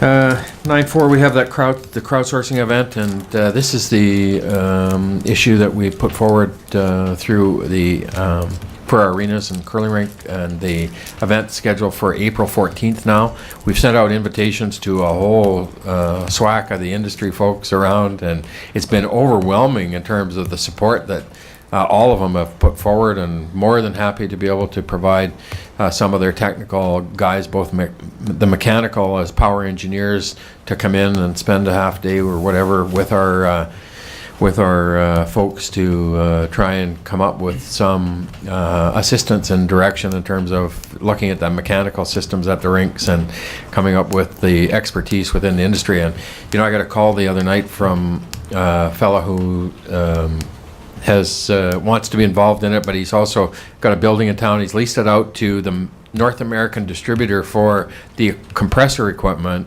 that we have in the arena, and he wants this guy to come because he said he's sure that they are the distributor for this equipment that exists in the rink. And so he says it'll be a win-win because it gives this individual who's just new to our community the opportunity to make contact with our industry reps, as well as give the expertise on the absolute exact mechanical system that those compressors are. So, it's really gained, same thing, right? Like our Hockeyville, it's gained the momentum. I give kudos to Jim and moving it forward. And so it's set for April 14th, and the invites are out, and we've had an overwhelming positive response to it, so I really appreciate everybody kicking in. Jim, do you want to add anything to that? So a couple things. Firstly, this was not my idea. It was brought to me by a gentleman that I can now give you the name because he was on CBC Radio this morning talking about it.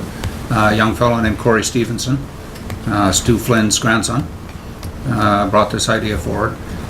So that's one point. The second is both Hockeyville and this crowdsourcing event are evidence to you on council that regardless of what your services policy says about what's discretionary in the community and what is not, it's pretty clear to me the community doesn't see the Memorial Arena or the curling rink as discretionary. Yeah, it's been, I honestly, I was amazed at the Hockeyville event in terms of how much passion there was in the community. But this crowdsourcing thing, in terms of the attention it's getting from the industry, and they're saying to the Shell guy phone, he said, Dale, these are our guys that live in your community. They want to get involved and they want to help you. So it's not that the industry guys are even having to say it. It's the guys, the momentum. And my son works for Murphy, and he said, Dad, we got a thing going on where they're trying to do some stuff within Murphy to try and get some dough. And so it's just really positive, right? It's all out there. And so hopefully it'll be another positive signal for us to move forward with the rinks. 9.5, we got a letter from the Dawson Creek and District Stable and Arena Users Association. They run into a little bit of a issue with their manure removal for the spring. They've been caught with not being able to get it out, and have asked us if we would allow them to store it temporarily at the offsite at the exhibition grounds until they can get the road bans off and move it out to where they take it normally. And so, Jim, is this an issue between the Exhibition Association and or us, and or do they need their permission to be able to store it there? Well, as you know, Your Worship, you don't have any lease agreements with anyone. Really, you're the body that would have to give approval for this. It's not necessarily possible for the group to use the area they've identified. The reason they can't use their current area is because the area that we're using has direct runoff into the creek, and under environmental regulations, no longer permitted to store your manure in a location where it will run directly off into the creek. And the location they're talking about here, we have to examine to see if it meets the same regulation, if it's a direct runoff into the creek. So we need a little latitude staff-wise to move them around on the various city-owned properties there. But they are city-owned properties, and it's really you that'll have to give the permission. Thank you. So what's your pleasure, folks? Councillor Parslow? That we give permission for the removal of this manure to the site designated in the letter. Thank you. Jim, did you say that's appropriate? Well, to a site to be determined Okay. in consultation with staff. Okay, thank you. Okay. Thank you. Seconded, Councillor Rogers? Well, Just- hold on. Sorry, I just wanted to make sure you had seconded it. No. Sorry, seconded, Councillor Schumann. Discussion. Councillor Rogers? They've known that they've had to haul this stuff away for a year now or whatever. So I just look at it and go, why should the city have to be responsible for, taking their shit? Why didn't they just haul it out a couple of weeks ago or whatever? Is this just some inaction that had gone on or something like that? I just look at it and I go, you had something to do, so just do it. And why are they coming to us now and saying, okay, well, we got a problem? Is that just mismanagement on their behalf? And then why is it we're having to deal with it? I think the issue that the contractor they normally had remove it for them wasn't able to do it on their normal scheduled stuff, and they contacted them. They weren't able to do it, and so that's now why they're caught in the situation they are. So they have an irregular schedule to remove the manure. The contractor who had normally did it for them indicated to them when they contacted him that he couldn't do it for them this spring, and so that's how they've been now in the situation they are. Well, why wouldn't they find another contractor? Yeah, you're asked. So I can't answer that. I But wasn't it- in conversations with To me, them it makes no sense. They're asking to move it twice. They want to move it somewhere else, and then they're going to take it away later on. I think the issue now is their road bans are on, so they can't haul it out as they normally would because they're limited to 70% legal axle loading. So I think that's the issue for them. As part of the road bans have come on a little bit earlier than usual as well, right? Jim? That's my understanding, Your Worship, that it is a road ban issue.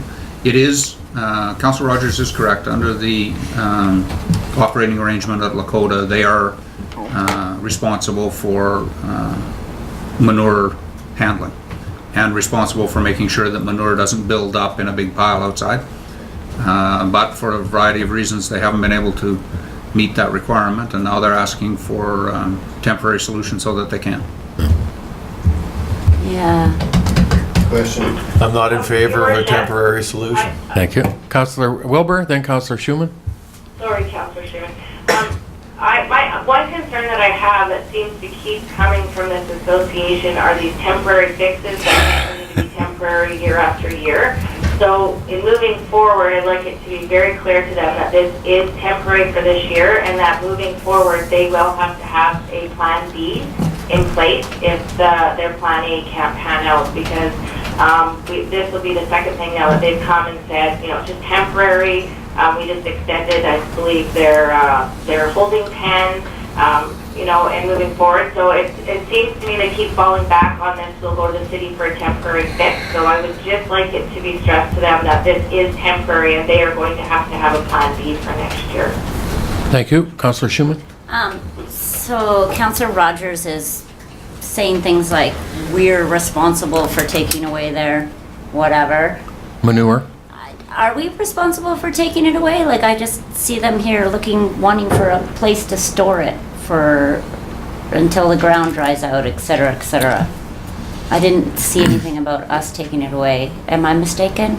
No, I think they're looking for a temporary holding place until the road bans are off and they can arrange to get it hauled away. I think, to me, the aspect that we have a volunteer group under a lease with the city who are managing a facility for us. And so the option will be for us is if we have a facility there that we would then say, okay, well, then it's not going to be operated by a society and a volunteer group. The city will take over the operations, and it'll be a whole different game if we're the ones staffing and managing and paying for the cost of it. So anyway, that's just, to me, a side issue. And I think when you have a volunteer group, they have issues that they undergo and sometimes face difficulties in how they manage their operations. And so it's our facility. So, Councillor Parslow? Yeah, my understanding is that they are going to be responsible for the moving to this temporary location. We're not going to be having staff do that. Yeah. That's, I think, implicit in their request, that they're going to take responsibility. They just need a location. Right. Yeah, and they'll have their loader or bobcat or whatever that'll move it from its current location to a temporary facility and then, or temporary location, and then it'll be hauled away when road bans come off and they organize it. Councillor Javeko? It's a temporary thing. They want to use the same areas other people use for the same purpose, so I'll call the question. Thank you. All in favor? Opposed? It's carried. Thank you. That's it for me. Diary? Nothing new on your worship. Oh, maybe we. You have some. We had that. Right. Oh, sorry, my delegation. Well, we've already dealt with it through the resolution that we got. No, we got Mr. Watson, Oh, the yeah, water. thanks, yeah. The gentleman with the water. So, Councillor Parslow? Well, my belief as we've on this matter is the same as we've had similar situations that have come before council, that you're responsible for your property. You are supposed to check on it on a regular basis, and so I can't see any intervention by council on this billing matter. The billing for me stands. Thank you. Seconded? Councillor Rogers, discussion? Councillor Javekov? I'd like to know if there's any history on this type of an issue, if it's arisen. I know there's been other incidents of this type. I just wondered if this particular request has come up before and what the solution was then. Sure. Jim? Yeah, through your worship, it actually comes up fairly frequently. The last one you dealt with was last fall, but I think it was prior to the election. Ramada Hotel. No, you had an issue, Mrs. Hartnell, with a rental property. Oh, okay.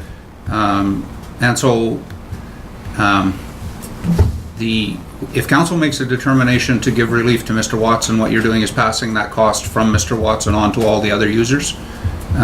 So you have looked at that and you've consistently refused to do that. So you've turned down all of those requests in the past. Thank you. Further questions? You know, for me, I guess the first thing that I thought about was if a tenant didn't pay their hydro bill or didn't pay their gas bill for a period of a year and rung up $2,000 or whatever, the landlord wouldn't come to the city and say, could you help me out with that one? But for some reason, there seems to be a thought that because we provide the water, that we can waive the payment of that. But it's my understanding the utility funds itself, so that water has been processed and charged, and so if it isn't paid, then it has to be accrued and through the water utility, and so that would come from where? Me, you. From general revenue that would have to fund that then? That- No, it would come from the utility itself. But it would make up that 10 grand? It would come from all the money in the utility comes from the users, so it would Yeah. come from the users. Okay, thank you.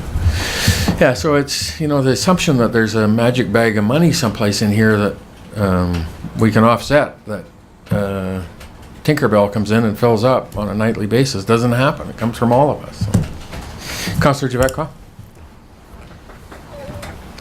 Your comments, when you use electricity or other utilities, I hear on a fairly regular basis where people are charged exorbitant amounts for telephone fees, for example, and that type of thing. And there is room for some compassion, in my opinion. This is, it's an accident, basically. It's an accident. And so I'll vote against the motion. I think there is some room for compassion in these type of issues. I mean, if this individual was a single mom, for example, that was struggling, and I don't know the circumstances here, but to me, I think there is room for us to give in a little bit. I mean, we lost, this year was 3,600 cubes. We lost 200,000 cubes last year with a pipe break that went into the sewer. And, these things happen. Anyways, I'll vote against the motion. Thank you. Further discussion? Oh, Your Worship. Yes, go ahead, I Councillor. just want to say that, Councillor Javetkov, we've taken consideration, this gentleman made it very clear, this is a rental property, and there are certain regulations that you have to follow in having a rental property, and one of them is proper inspections. If that water ran for 2 months, this gentleman was not properly inspecting that rental property, so I will be voting in favor of the motion. We did have, one year, Christmas time, 2013, we did have a single mom come in, and it was Christmas time, and she had an issue with the house she was renting, and it was like a $300 or $400 bill with the water meter breaking and stuff, and it's happens, yeah. Any further questions? Ready for the question? All in favor? Opposed? It's carried. Thank you. And that's it for Mayor's business then. Thank you. Diary? Transportation's coming in. Consent, sorry? Through your worship, I'm just wondering if we've confirmed transportation coming in at the next meeting or not. No. They haven't? All right, so I have no update on the diary. Okay, thank you. Consent calendar. We have item to be released. So moved. Councillor Parslow, seconded. Councillor Mashuman. Discussion? All in favor? Opposed? Carried, thank you. Strategic priorities is underway. Question and answer period. Nothing? Media question period. Morning, Johnny. I was just going to ask, I just had a question for... Okay. Jeremy, anything? No, all right, back. Good. Thank you. So we'll recess to closed. And have a break for 5 minutes while we do Paul, that. I'm serious, those jobs. But Maria and I are just delighted to be here today to be presenting a Dementia Friends workshop from Vancouver, or more accurately, Burnaby. Our office is currently undergoing renovations, so we are presenting from essentially my living room this morning. So we're just really happy to be here, and we're happy to be presenting a little bit about dementia and about creating dementia-friendly communities. So thanks for having me. Kelsey, at any time, if people have questions or want to chime in or make a comment, please feel welcome to do so. I think that'll be easier than using the chat pod today, and we do always like this to be kind of an interactive presentation. Great. So I'll start by talking a little bit about what the Alzheimer's Society of BC does. Our provincial provincial office is here in Vancouver, and there's about 40 of us who work from provincial office. So we also have 19 resource centers across the province that provide families with the education, information, and resources that they need to live as well as they can as they cope with the dementia journey. Our tagline, so to speak, is really help for today, hope for tomorrow.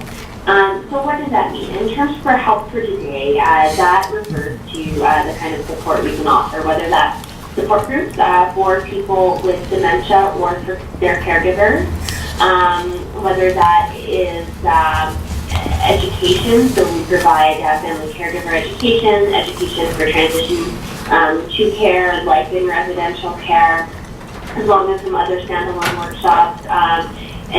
We also do a Shaping the Journey series, which is for people who are early on in the disease to go to with a care partner. So that's sort of what we offer in terms of help for today. In terms of hope for tomorrow, I really think that dementia-friendly communities is one way that we can build hope for tomorrow. Because we're starting to work down a little bit of that stigma so that people with dementia can live as well as they can in their communities. Hope for Tomorrow also refers to some of the funding that we provide for researchers to do research across Canada as well as here in BC. Currently there is no real cure, and we don't know what the cause of this disease is. So we really do see it important in terms of researching to find the causes and the cures, but also to work towards determining best practices in terms of quality of life research. So that's a little overview about what we offer here at the Society. I do always kind of start this presentation by saying that this really is sort of a Dementia 101. We do really encourage caregivers, if any of you are caregivers as well as counselors. For example, we really do encourage you to connect with the Society for that support, education, and information. And you can do that by contacting the Resource Center in Prince George, or you can contact our dementia helpline. So before I move on, any questions about the Society and the pieces that we offer? No, thanks. Okay, great. So dementia in BC, more than 70,000 people in BC are currently living with Alzheimer's disease or another dementia. And that number is a little bit surprising for people because in itself it is quite large. But what's perhaps more surprising is that we're expecting this number to more than double within a generation. And this is going to profoundly affect the ways that we are experiencing our communities, including places as central to our communities as our libraries, our coffee shops, the restaurants we go to, so on and so forth. But it's also going to affect us on an individual level. It's going to affect us as either people who are at risk for developing the disease, or it's going to affect us as caregivers, friends, neighbors, and employees. Another kind of surprising statistic, perhaps, is that of that 70,000 people in BC who are currently living with Alzheimer's disease or another dementia, 10,000 of those people are under the age of 65. And I point that out not kind of as a scare tactic, because I think that sometimes it is a little bit frightening to think that many of us can be at risk for this disease, even if we're in our early 60s or 50s, for example. But I point this out because it really changes the way that we see this disease in our communities. So there's a lot of stigma and misconceptions around dementia as being just an old person's disease, when in fact we know that this does affect younger people as well. So by pointing that out, we're able to make those individuals visible. Because without understanding that dementia can also affect younger people, when we're seeing individuals in our community who might have dementia, might be younger, we might be dismissing changed behavior or our interactions that might be a little bit strange or a little bit different as being something else.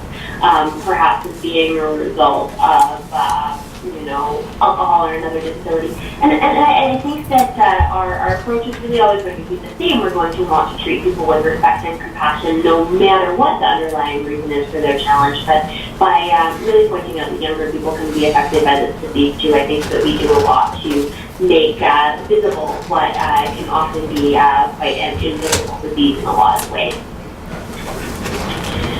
So dementia-friendly communities. What is dementia-friendly communities? They're really communities that create a heightened awareness about dementia. Dementia-friendly communities work to support people with dementia to participate in their communities to the fullest extent possible. I have a little bit of a story that I like to tell in terms of dementia-friendly communities. So a few months ago, I was leaving the office. It was about 7 o'clock. It was a rainy night. It wasn't a very nice night to be out and about. And so I needed to go get my car insurance renewed. And the car insurance place was closing at 7:30. So I went to the car insurance place. I parked. I got out of my car. It's about 7 o'clock. And down the sidewalk comes a lady who's yelling, "Keys, keys, keys." So I kind of stop, and it becomes pretty clear to me pretty quickly that this woman might have dementia. And so I say to her, "I'm sorry, I don't understand what you're saying, but my name's Rebecca, and maybe I can help." And so she grabs hold of my arm and she says, "Can you help me find my husband?" And we were able to find her husband. Her husband was down the street walking up a shop where he volunteered, and he had asked her to stay in the car, which of course, if any of you have been caregivers, doesn't always work. No, tired. But I tell the story really not because it's a story of knowing how to do the right thing, but I tell the story because for me, the teaching moment were the things going on in the back of my head. I was really thinking things like, wow, this is going to take forever. I'm going to have to call the police. This is going to be a nightmare. I'm going to miss the car insurance place. This is going to take all evening, and I'm going to have to do this all again tomorrow. And of course, the society staff person, as somebody who volunteers with people with dementia since I was about 14 years old, as somebody who sees dementia as one of my real passions in life, of course, I'm going to take the time and I'm going to stop and make sure that this woman gets the help that she needs. But it really highlighted for me how if you didn't know a little bit about dementia, and if you didn't know how to respond in a way that's appropriate and respectful, there's a lot of reasons to say, "I'm sorry, lady, I can't help you," and go on about your day. So for me, that was a really big moment where I was thinking about, how meaningful dementia-friendly communities can be, and how it really only needs people who have a little bit more of an awareness and a little bit more of an understanding. So dementia friends, dementia-friendly communities are really rely on dementia friends. And dementia friends are essentially people who have taken a little bit of education like you're doing today. And we, again, so appreciate you taking the time to do that.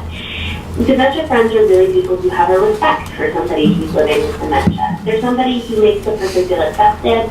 There's somebody who focuses on the person's strengths and abilities, and there's somebody who knows that it's better to offer assistance than to do nothing. We're not asking people to understand what exactly is going on in terms of the neurons in the brain. We're not asking people to be up to date on the latest research. It's really just that simple understanding a little bit about the disease and knowing how to respond appropriately and effectively, and taking the time to do that. The most common question that we get as Alzheimer's Society, whether you work in one of our resource centers or whether you're our provincial office receptionist or whether you work in resource development, no matter where you work in the society, the most common question that we get is what's the difference between Alzheimer's disease and other dementias? And I like to answer this question by using a little bit of a metaphor. The word dementia is a lot like the word apple. You can have lots of different varieties of apples, just like you can have lots of different varieties of dementia. You might have a Spartan apple, a Gala apple, a Red Delicious apple, just like you might have Alzheimer's disease, vascular dementia, Lewy body dementia, frontotemporal dementia, so on and so forth. You hear the most about Alzheimer's disease, and we're called Alzheimer's Society BC because Alzheimer's disease is the most common kind of dementia. It accounts for approximately 64% of all dementias. And it's followed by vascular dementia, Lewy body dementia, and then some more rare kinds of dementia. Last I've heard, there's approximately 50 kinds of progressive non-reversible dementias. And I'm every once in a while kind of caught off guard by a new kind of dementia that's quite rare that I haven't heard of. Dementia is not a normal part of aging. So there's a lot of misconceptions that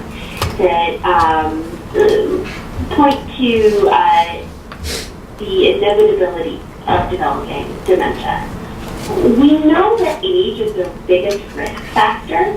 So the older that we live, the more likely our chances are of developing dementia. So if all of you were to live to be about 90 years old, about half of you develop one kind of dementia. That being said, there are lots of people who live to be very old and don't develop dementia at all.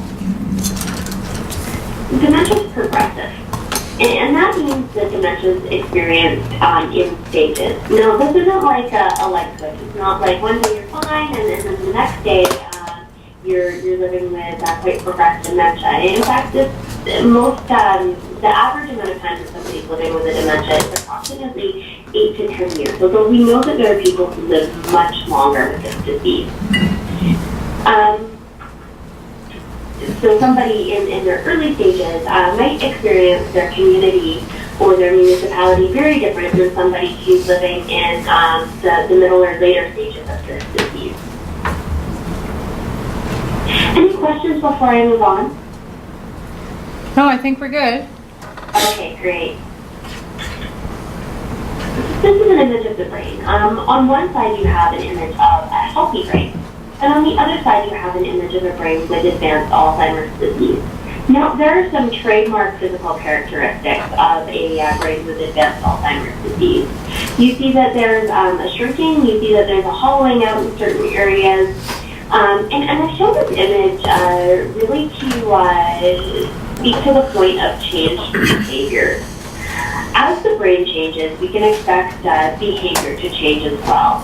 And the more that we understand about what's happening in the brain, the more that we're able to understand changes in behaviors. So, for example, depth perception. We know that depth perception can be a really big piece of being able to access somebody's community if they have dementia. So with changes in the brain also come depth perception changes. So that can make issues of built environment very important. So for example, our curves clearly marked with a different color so that somebody's not accidentally falling off that curve or not knowing how far that curve cut is, how high that curve cut is. So I want to put kind of a question out to you, out to council. What might not be true about dementia? What are some things that you've heard about dementia that you think might not be true?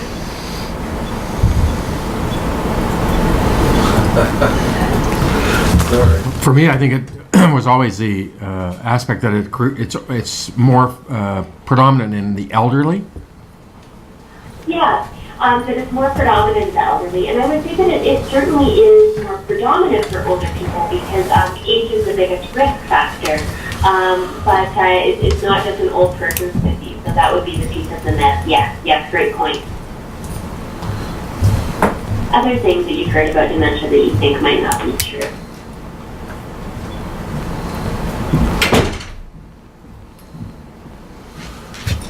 I don't think there's any. I'd like to offer something to you, but I've had grandparents and parents and in-laws all go through Alzheimer's, and the dementia, and I've watched all the stages right up until they died. So I'd rather. Sorry to hear that. Oh, it's fine. It's all part of life.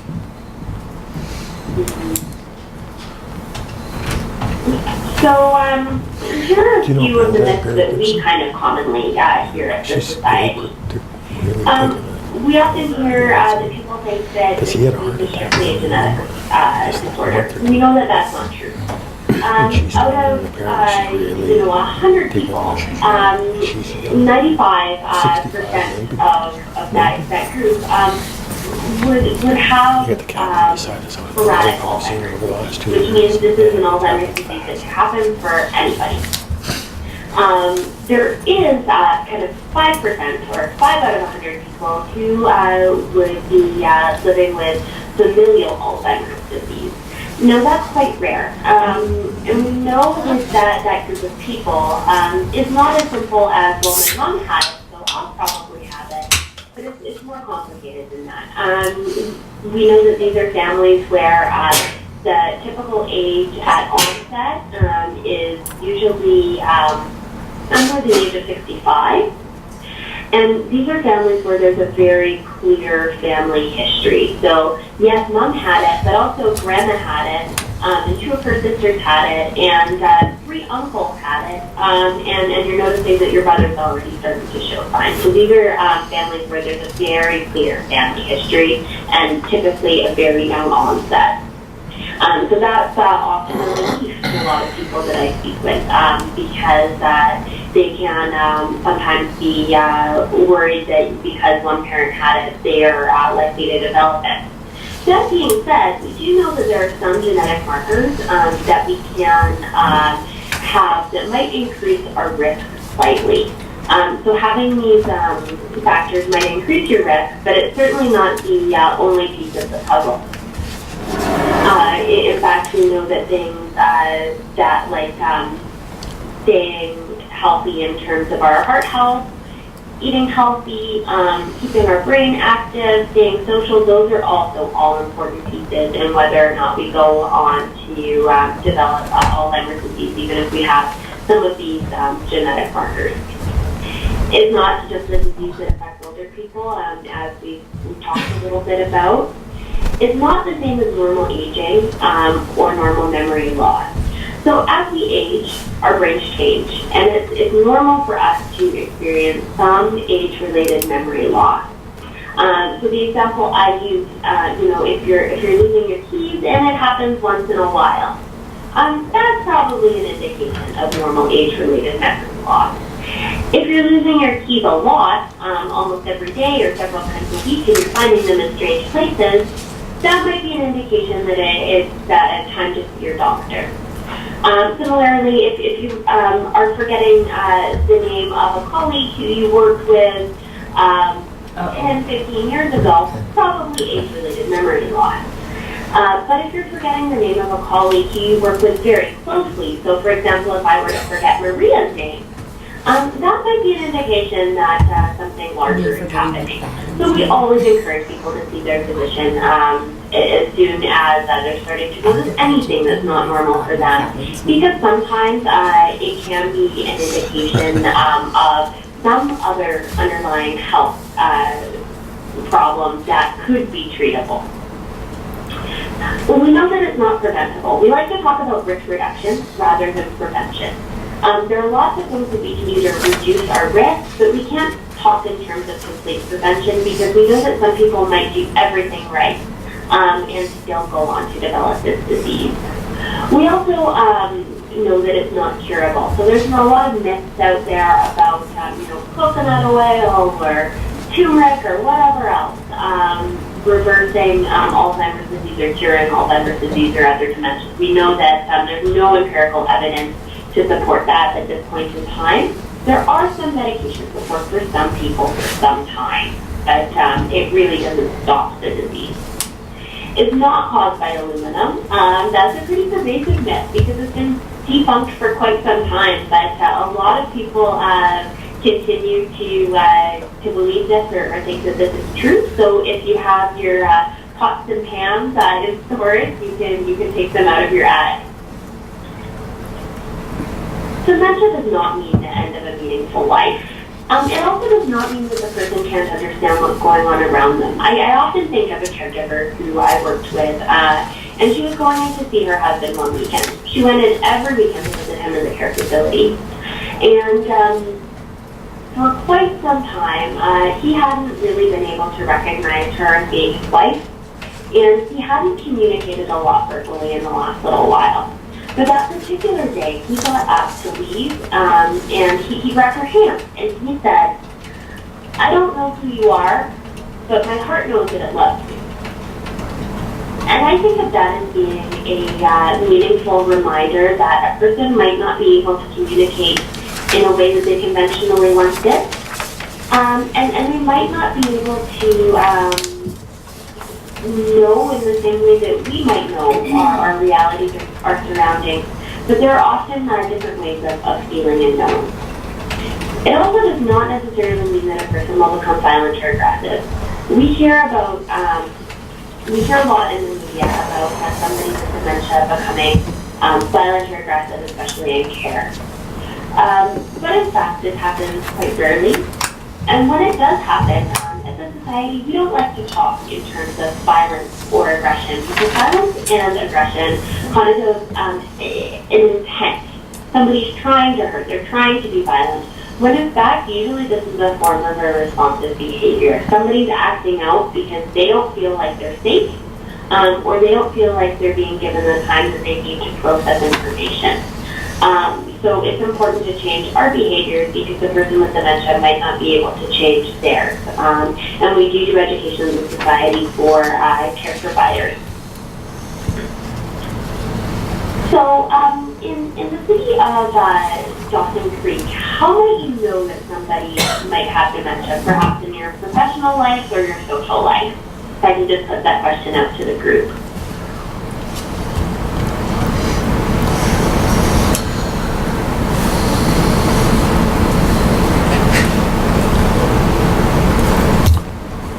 I guess if you start recognizing symptoms. So indications that somebody might be experiencing memory loss or another sign of dementia. Okay, I can go forward if you like. Typical signs of dementia. Problems with memory. So somebody might be asking the same question over and over again, or somebody might be telling the same story over and over again. Or somebody might be, forgetting names, forgetting directions, so on and so forth. When we think about memory and repetitious behavior, I often talk about the role of the hippocampus in our brain.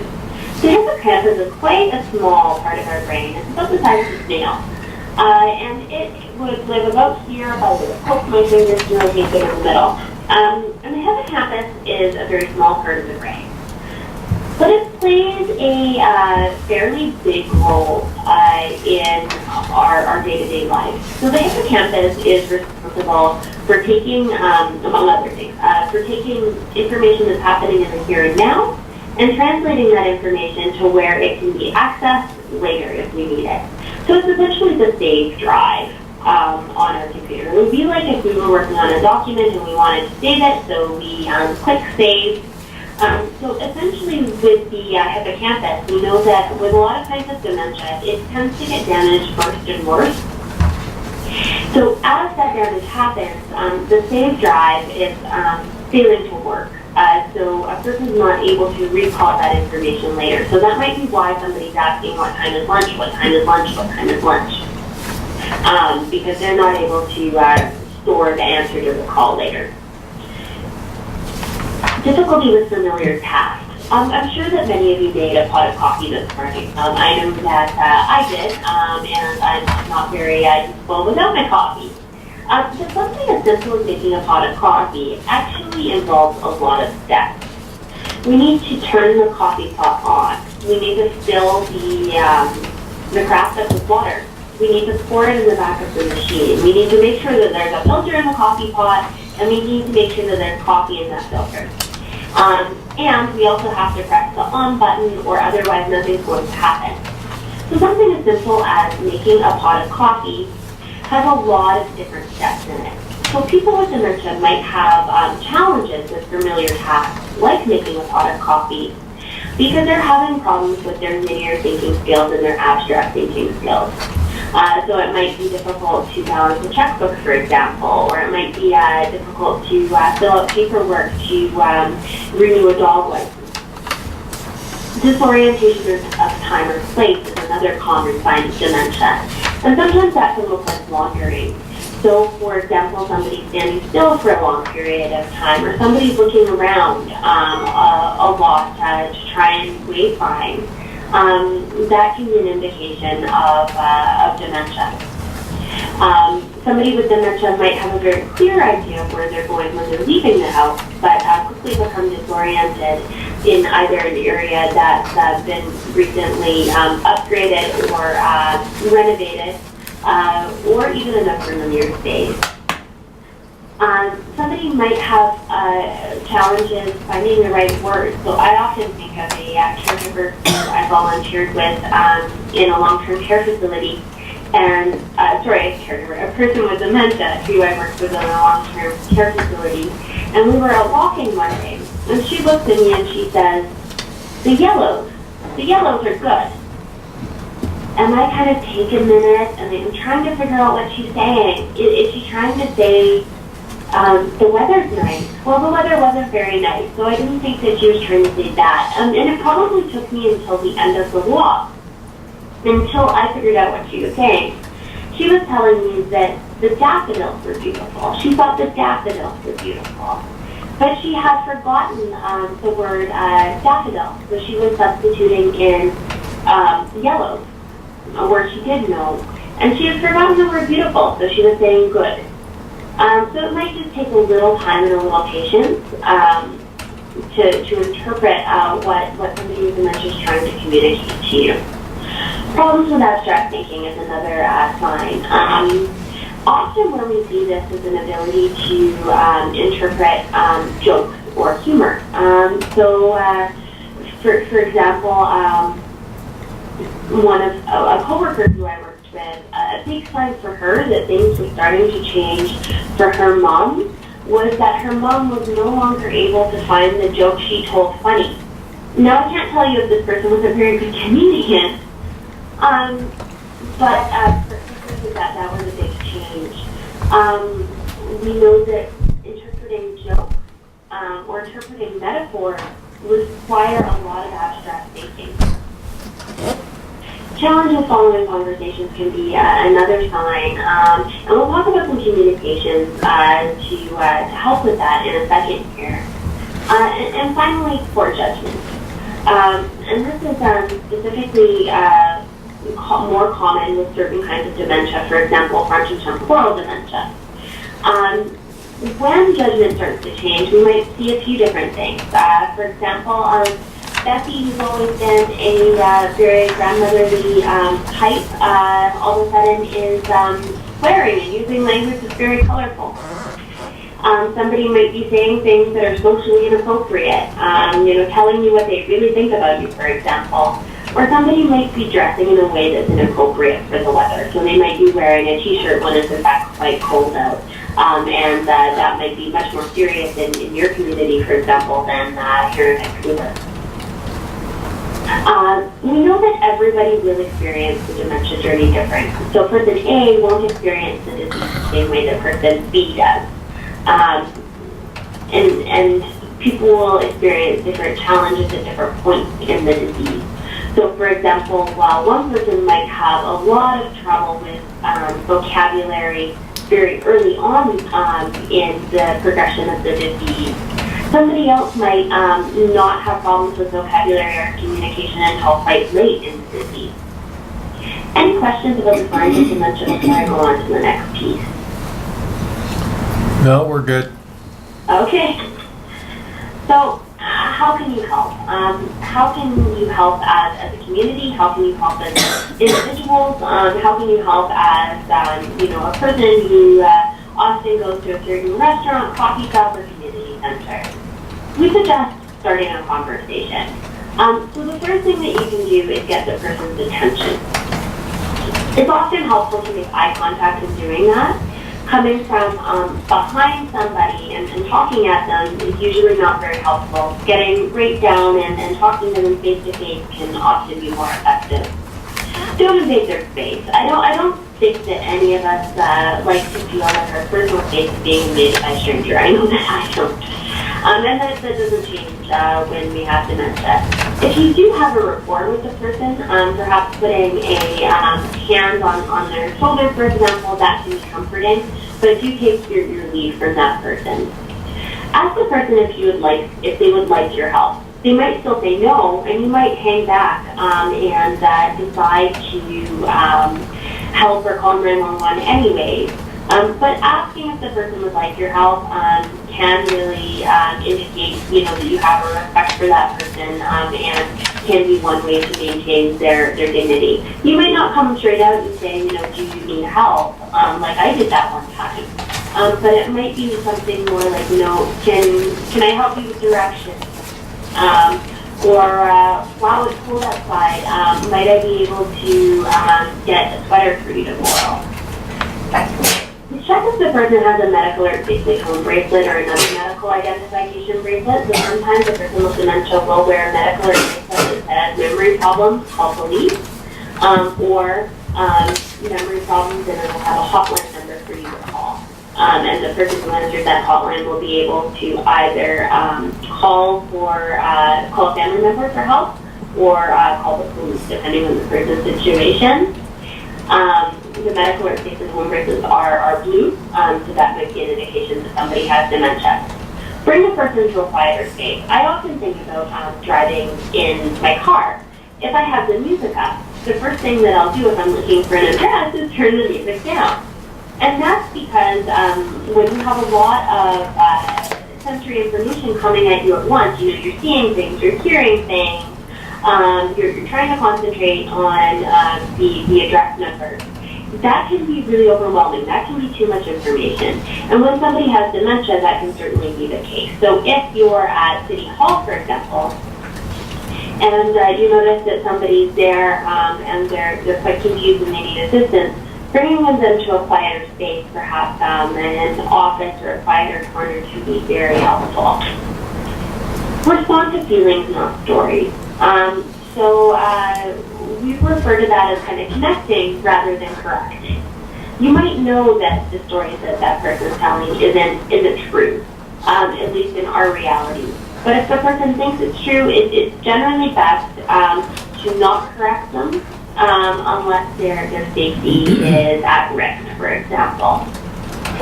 Speak slowly and clearly, and try to make one point at a time. So saying something like, oh, hi Bob, I heard that you had a really nice trip visiting your grandson. Mexico must have been great this time of year. You're so lucky to live here. How was the food? That's way too much information in one sentence. Breaking it down into smaller chunks can be helpful. And in some cases, asking yes or no or other closed-ended questions is nice. So something like, did you have a nice trip? Might be better than, tell me about your trip. Again, this will differ depending on where somebody is in the disease trajectory. So it's a little bit of using your intuition. Try saying things another way or try again later. So for example, if you notice that you've used a metaphor, like, well, a bird in the hand is worth two in the bush, you might want to rephrase your sentence so it's more straightforward and avoid using metaphors or other kinds of phrases that require that abstract thinking. I often think of other caregivers who I worked with who was going to pick her husband up at the mall. She stops outside the mall and she says, time to get in the car now. And he says, absolutely not, I'm waiting for my wife. And she was a lot quicker on her feet than perhaps I would have been, because she decides to drive around the block once. And so she pulls back up and she says, okay, time to go home now. Gets right in the car. So sometimes it just takes trying again a little bit differently or trying again later. Be aware of your body language. Body language is a very important piece of our day-to-day communication. I often think that this is why teleconferences or webinars can be a little bit challenging because you don't have that same body language to go off of. Somebody with dementia might be able to interpret body language very well, even if their ability to communicate verbally has started to change. So it's important to monitor the tone of your voice, to be patient and to convey patience in your body, and to also watch your posture or the gestures that you're making. So when should you get more help? There's a time where we need to bring more help on site, whether that's as a municipal leader or whether that's just a person involved in our communities, in our neighborhood, or at our recreation centers. So a couple indications that it might be important to get more help is if somebody is perhaps wandering, if they're standing still for a long period of time, if they're looking around, if they can't give you the name of a family member that you can call. Physical distress is another indication that you might need to get more help outside. And I put this up on the slide, and I always feel a little bit silly about having physical distress there because it almost goes without saying. But of course, it's important to call 911. Severe emotional distress. So if you're not able to calm a person down, even using some of the communication tips that we talked about, it is important to call 911 or to ask if you can call a family member. So I'm going to sort of end up the presentation by talking about the 5 things we can share about dementia. And these are kind of the 5 take-home messages. It's not just a natural part of aging. It's not just about losing your memory. It can affect thinking, communicating, and doing everyday activities. It's possible to live well with dementia. We know that 60% of people with dementia live in the community either alone or with a care partner. And many of them continue to do many of the things that they've done for the last 10, 20 years quite well. And as the disease progresses, many of them continue to do some of the things with some changes or alterations.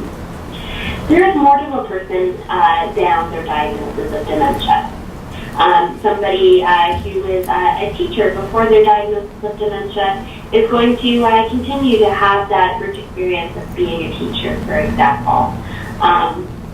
Somebody who's always been kind and generous might well continue to be kind and generous with their time and willingness to help others. And the society is really here to help through our dementia helpline, through our website, and through our resource centers. Just in closing, before I open this up to a few quick questions if you do have time, we encourage you to spread the word.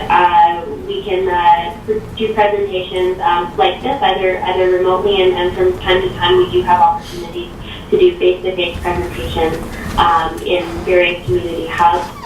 And we also encourage you to share information with your neighboring community. We had a great experience with the City of New Westminster, where their council motioned to write letters of support to their neighboring communities in order to encourage them to have the society come in and do this presentation and start working towards dementia-friendly communities. This presentation is certainly the first step towards becoming a dementia-friendly community, and we'll certainly be following up with our municipal toolkit that provides more in-depth details about working towards becoming dementia-friendly in terms of planning and programming. So I would like to open it up to questions. If there is a few minutes, I know that we did get off to a little bit of a late start and that you might be on a tight schedule today. I don't have any questions, but certainly I want to say thank you. I read the communication strategies and things for us to share about it. If you're not dealing with it or exposed to it on a regular basis, living with someone or interacting with someone who is suffering the effects of dementia, it's hard to, when you do get those opportunities that you're engaging. I really liked some of the communication strategies that you've outlined in terms of understanding how to connect with them, and so I really appreciate that information you've shared today. Oh, I'm so glad. And the interesting thing is, there seems to be a universal need for quite basic information, whether we're talking to people who are working in assisted living facilities, or whether we're talking to the general public or groups of municipal leaders. There really seems to be that need for that basic information so that we can all do a little bit better. Thank you. Anyone have any questions?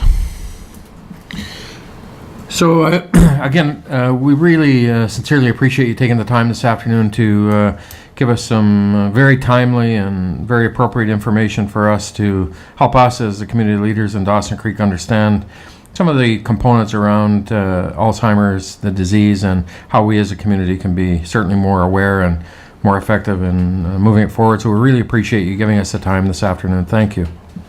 Fabulous. Well, thank you so much for having us. We appreciate the opportunity, and we will be in touch with that municipal toolkit as soon as it's ready. We did also send some evaluations, and we would love to hear any feedback that you might have, as well as we provided a copy of a municipal brochure, as well as a communication tips card that might be helpful to give just a little bit of a takeaway. So we will be in touch about further steps, and again, really do appreciate the opportunity. Thanks so much. Thank you. Thank you.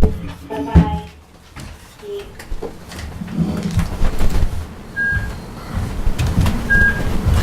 The main thing is patience. You can sit there and have the same conversation over and over and over and just keep it exactly the same. And then all of a sudden they'll say, oh, yeah, okay, now I'm done. Okay, so closed, back into closed? Yeah, what we got from Shay back? Oh, got a new number for Shay. He had a medical appointment, Yeah. so he's out, and I think, Still hanging in. and Shaylee's still hanging in, so I think we're good to go. She was here all the time. She was just. I was here all the time. So call the meeting to order. Item 2, we're going to start the review of the items for discussion put forward by all of us and putting some of that information through. So we'll start out 2.1. Councillor Parslow. I'd like to move that report number 15-053 from the Director of Corporate Administration, read March the 30th policy review, and the memo to Mayor and Council from the Chief Administrative Officer dated March the 23rd, 2015 be received for discussion. Thank you. Seconded? I'll second it. Councillor Wilbur. All in favor? Opposed? Carried. Thank you. So we'll start now with the first item for review. And Brenda, do you want to? Yeah. You can read through this.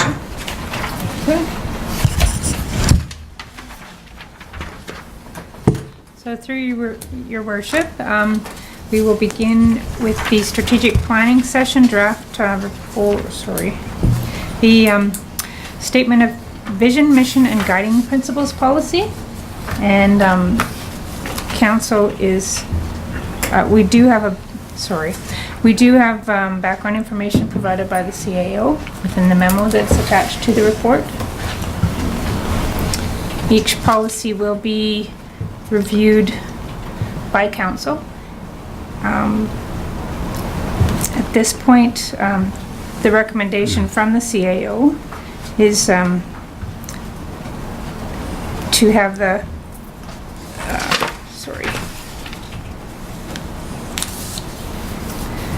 You want me to take that? I do, yes. Okay. So at your strategic planning session, the consultants proposed that you convert your vision statement from a community vision to a corporate vision, and provided you 2 alternatives, which are in front of you now in my memo. Councillors Rogers and Parslow had indicated in the policy review that they would like that addressed, the conversion to a corporate rather than a community vision, and so you can do that by adopting one of the 2 that the consultants have suggested, or staying with the one you have, or developing yet another one.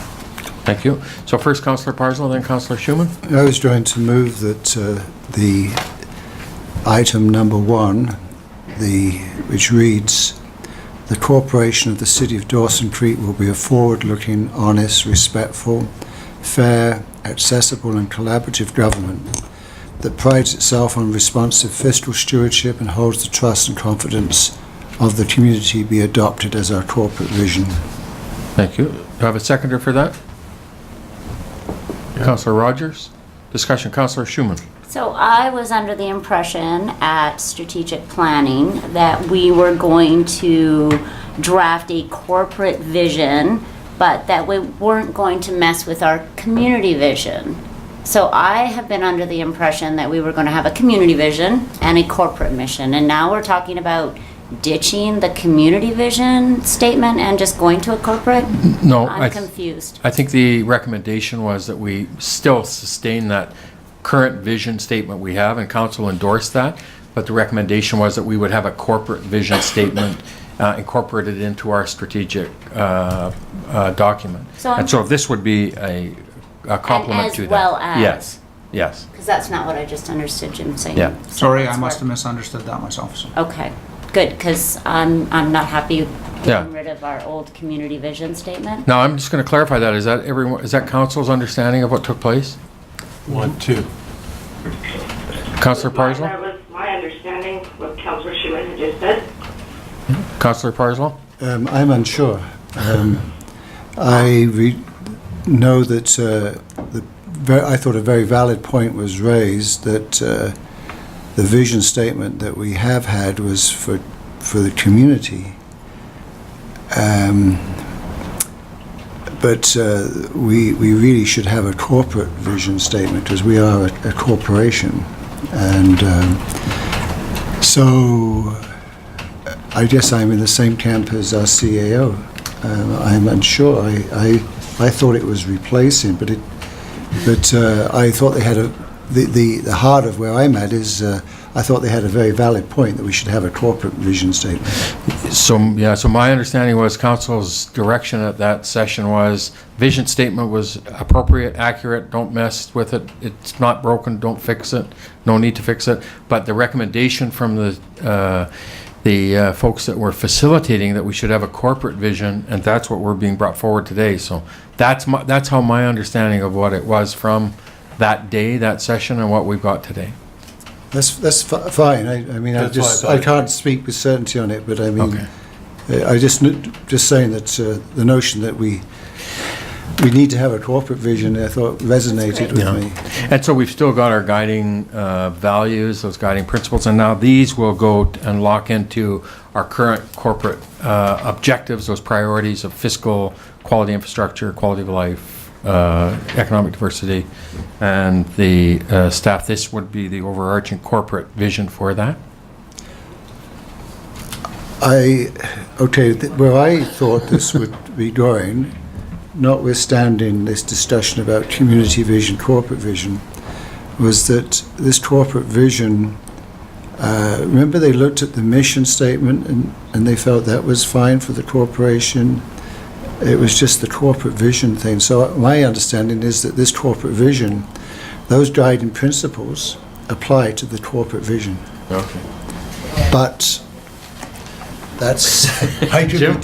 Jim?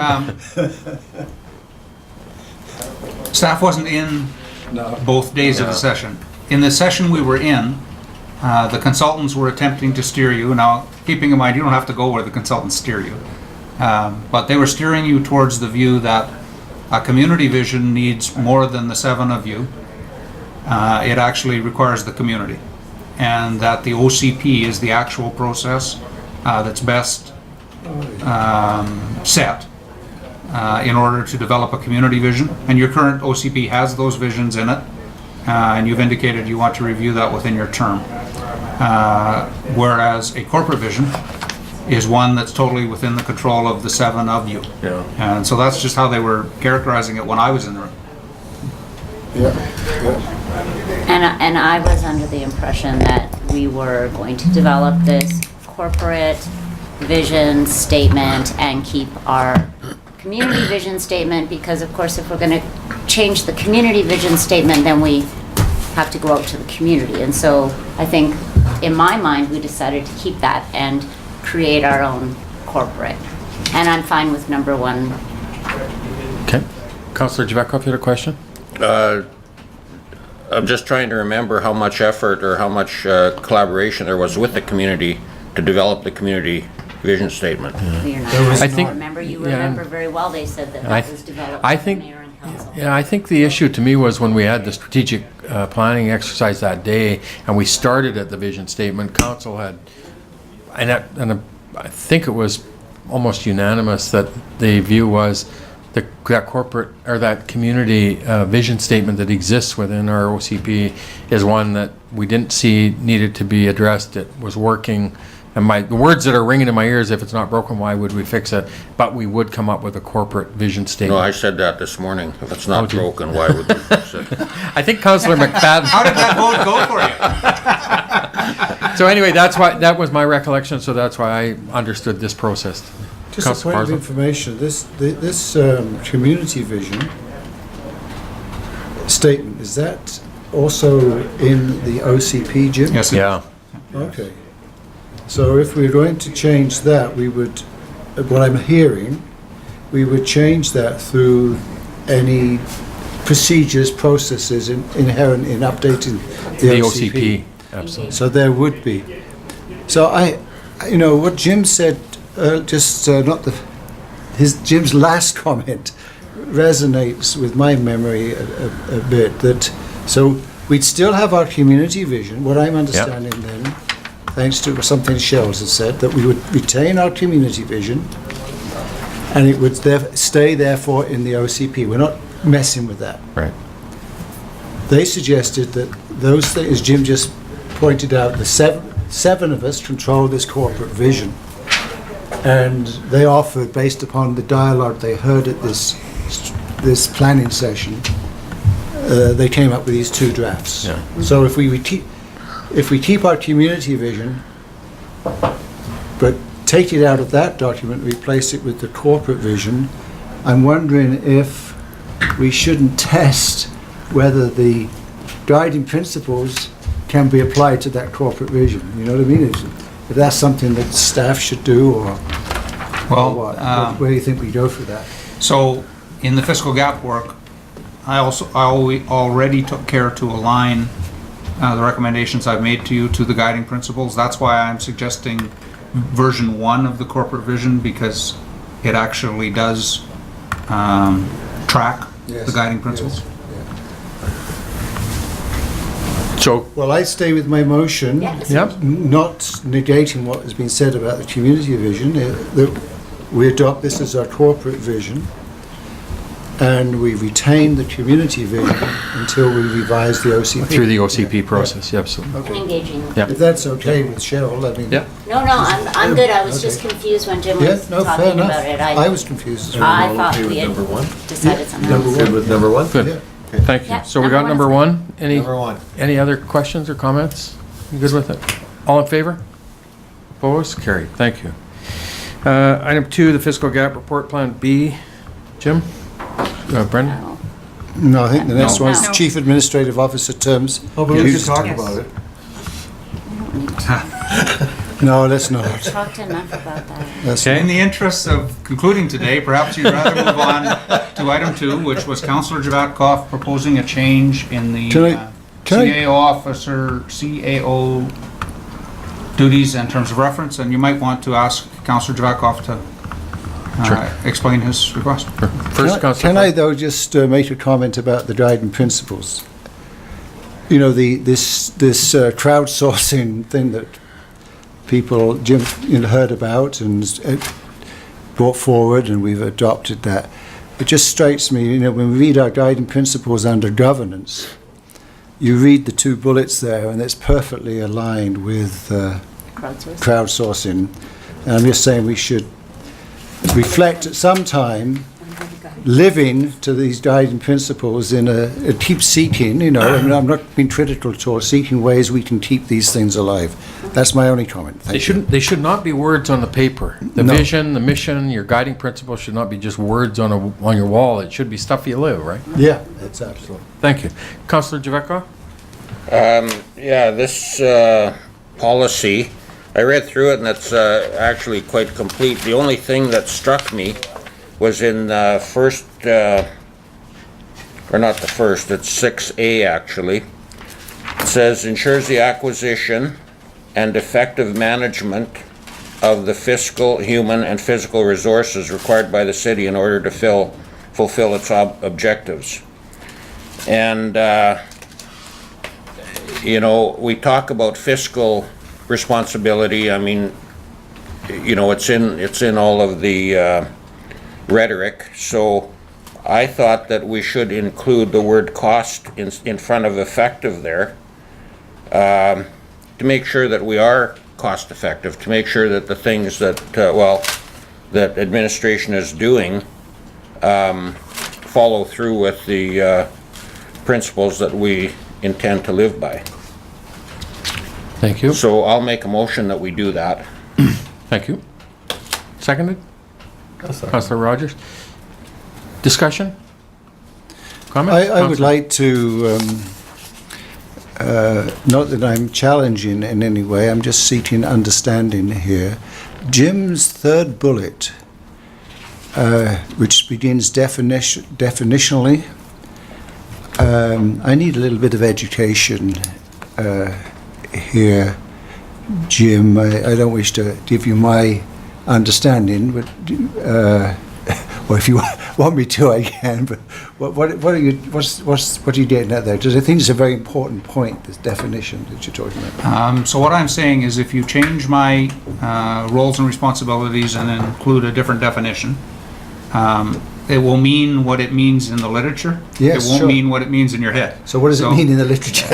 In the literature, cost effectiveness is a measure of value. It's a comparative analysis between costs, various costs and outcomes, to choose the one that provides the best value for the money, not the cheapest one. It's the same situation as the tender this morning. So if the expectation of council is, through adding this, I will be directed to do the cheapest thing. It's not going to accomplish that. You need different words. That's all I'm saying. Thank you. Okay, I vote Thank against you. it. Councillor Javeco? I don't know if that's necessarily what it means to do the cheapest. For example, if there's a solar panel installed on the roof of this building, there's a cost analysis that's done along with that. It may be expensive to put the solar panel in, more expensive than putting a hot water tank in, but over a number of years, it may prove to be more cost effective to put the solar panel on. Not that I'm sanctioning that, but I mean, that's an example. And the one thing, and I mean, we can go through a whole bunch of various complaints and stuff that we've heard over the years, but the one thing that I am familiar with is a solar panel that was put on Sedaten Hall. And my understanding was it was for heating water, yet Sedaten Hall doesn't use much hot water. So to me, that wasn't cost effective. So I think the cost effectiveness measure, the tool, is important for us, especially when you get, you know, the public comes forward with an issue about equipment use, for example. You know, was it cost effective to have that machine do this job over there, you know, at that time or something like that. I think it's a measurement tool that it just gives us a little more a way to ask about it. So I'll answer from my own kind of view on that in terms of in my old days we had these. You start to develop some of the importance of when you start to put objectives in place in terms of how you verbalize them. And so we moved to operational effectiveness because you want to make sure, and I think to Jim's point, you want to make sure how you describe the objectives, how you describe the outcomes, that they drive also those right behaviors. And I think that's what you're saying is you want to make sure how you describe them. You could, and so to me, if it's cost or if it's price, I could, as a manager, deliver that, but I'm going to leave some dead bodies in my wake potentially. So you want whatever that is to drive the right behaviors as well as the right outcome. And so to me, it was operational effectiveness was the efficiencies that drove those right behaviors to get to those outcomes. And that's just my own experience from working in that when you start to describe some of that stuff. So Councillor Schumann and Councillor Parslow? I'm just looking at the notes here, which say although fiscal effectiveness is one item identified, and like, I guess I'm saying that I'm fine with the way it is. I don't want to end up in a place where we are definitely having to go for the cheapest thing always. I mean, today was the prime example, and I was happy about that. So I'm going to vote against this. Thank you. Councillor Parsons. My understanding, this doesn't necessarily mean the cheapest, because we're looking at value. But, if we use the example, this is a tenuous example, but Paul raised the Sudetna Hall. I could argue, I'm not saying I am, but just to illustrate, I could argue that a decision to put that there might be for demonstration purposes. The inculcation of use of renewable energy. And so the reasons for doing things may not necessarily be cost effectiveness. It might be for demonstration. So I think if it's not broke, don't fix it, might apply for this policy for me. So before we get into the habit of just repeating that phrase, this clause, or this policy is about my roles and responsibilities. Right. It was council that decided to put solar panels on the Sudetna Hall, so it wouldn't be captured by this policy. Okay. So you keep in mind you're directing me. I have no objection to this change in wording going in. I think you're letting me a bit off the hook, but I'm okay with that too. Yeah, thank you. Councillor Javecka? Well, I was just going to respond to Charlie's comment there. It was kind of a stretch. But I guess he had to say something in opposition. In a case where you want to demonstrate solar panels, of course, that's the cost-effective way to do it, is to hang a solar panel. So you have to look at the purpose. But just for the sake of argument, I could come up with a bunch of more scenarios here, but I'm not going to. Thank you. Further discussion? Councillor, sorry. Him off the hook. I don't know. To me, it's you're either cost-effective or you're not cost-effective. And to me, cost-effective is just a term that generates a little bit more confidence with me personally, and I think with the public. Councillor Rogers? Yeah, as far as the cost effectiveness part of it goes, that's council's job. That's not the CAO's job. And CAO is supposed to bring us option, and we pick the most cost effective way of doing it. Doesn't it work that way? Is there some workload that you're responsible for, Jim? Or is it all us? It's all us. Oh. So let's all remember that. Solar panels aside, I think that in Jim's role, just exactly what Councilor Rogers said, that all of that information is brought forward to us and we make that decision. So if there's no cost effectiveness, that lies on our shoulders, not Jim's. We get that information and have the ability to make that choice. So I will be voting against this. Thank you. Further discussion? Councillor Parslow. Yeah, I'm worried about what Jim said earlier. We're letting him off the hook. So, Jim, not wishing to let you off the hook, how would we be letting you off the hook with this wording? I'm just saying the current clause says that I have to effectively manage the city's fiscal resources, but also their physical resources, also their human resources. And that's across all potential measurements. When you limit it, you just give me more wiggle room. But I have no intention of taking advantage of you. Oh, no. And I absolutely have no problem if this wording goes in. I mean, it's completely up to you guys. No. Thank you. Further discussion? Councillor Javecka? So, your comment there, Jim, the effect of the proposed change would be to limit the CAO's accountability to only cost effectiveness. Could you commented on that here, could you explain some of the scenarios? Yeah, I'm just, so for instance, many of our human resource decisions are based on non-fiscal considerations. And,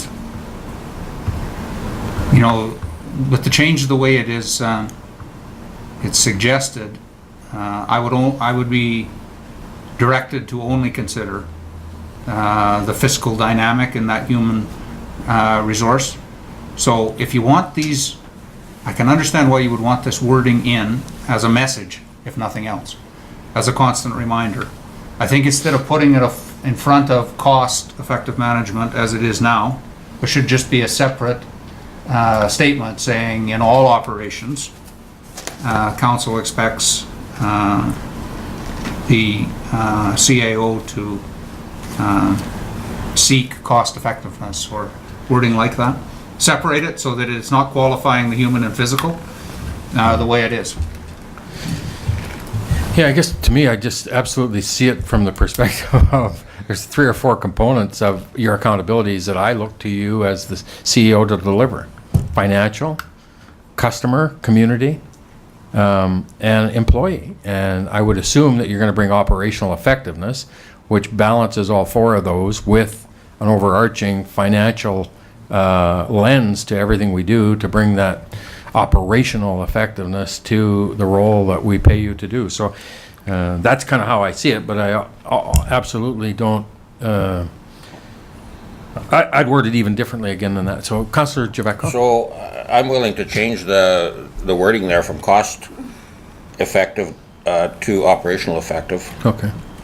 Make that way of a motion, an amendment to the motion? Well, if it's my motion, if Mark agrees, I guess we just change the motion, eh? You all right with that? I'm good. Okay. I'm good. Councillor, okay with that? Any discussion? That enough? All in favor? Opposed? It's carried. Thank you. 3.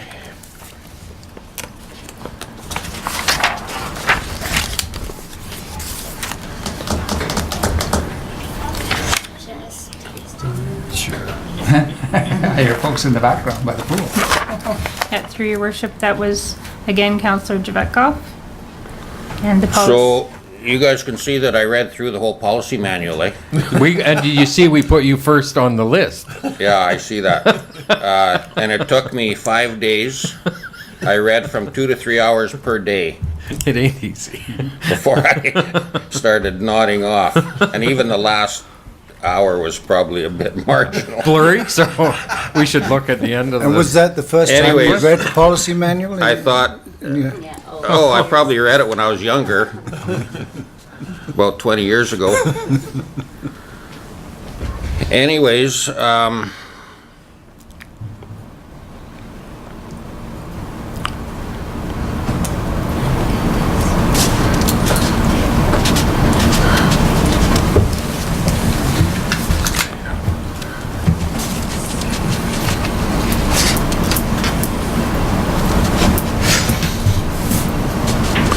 so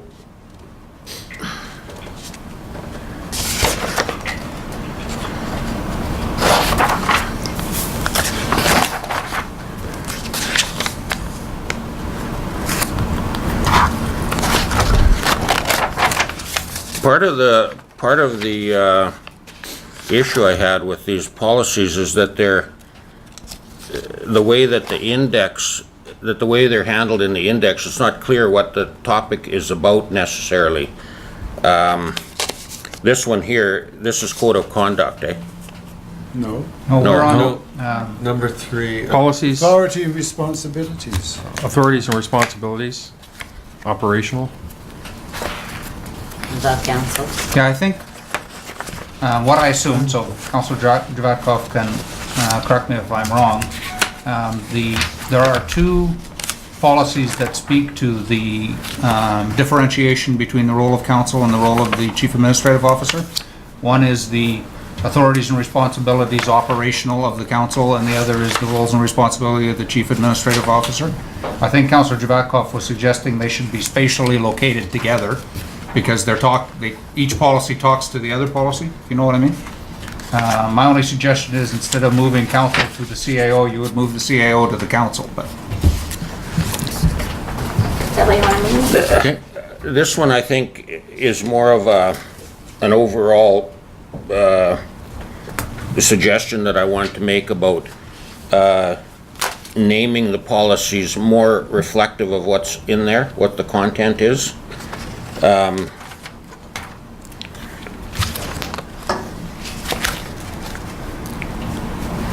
And I think that's covered in Jim's comments there.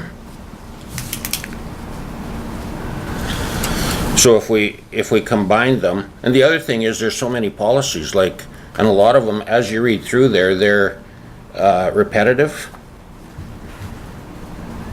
So,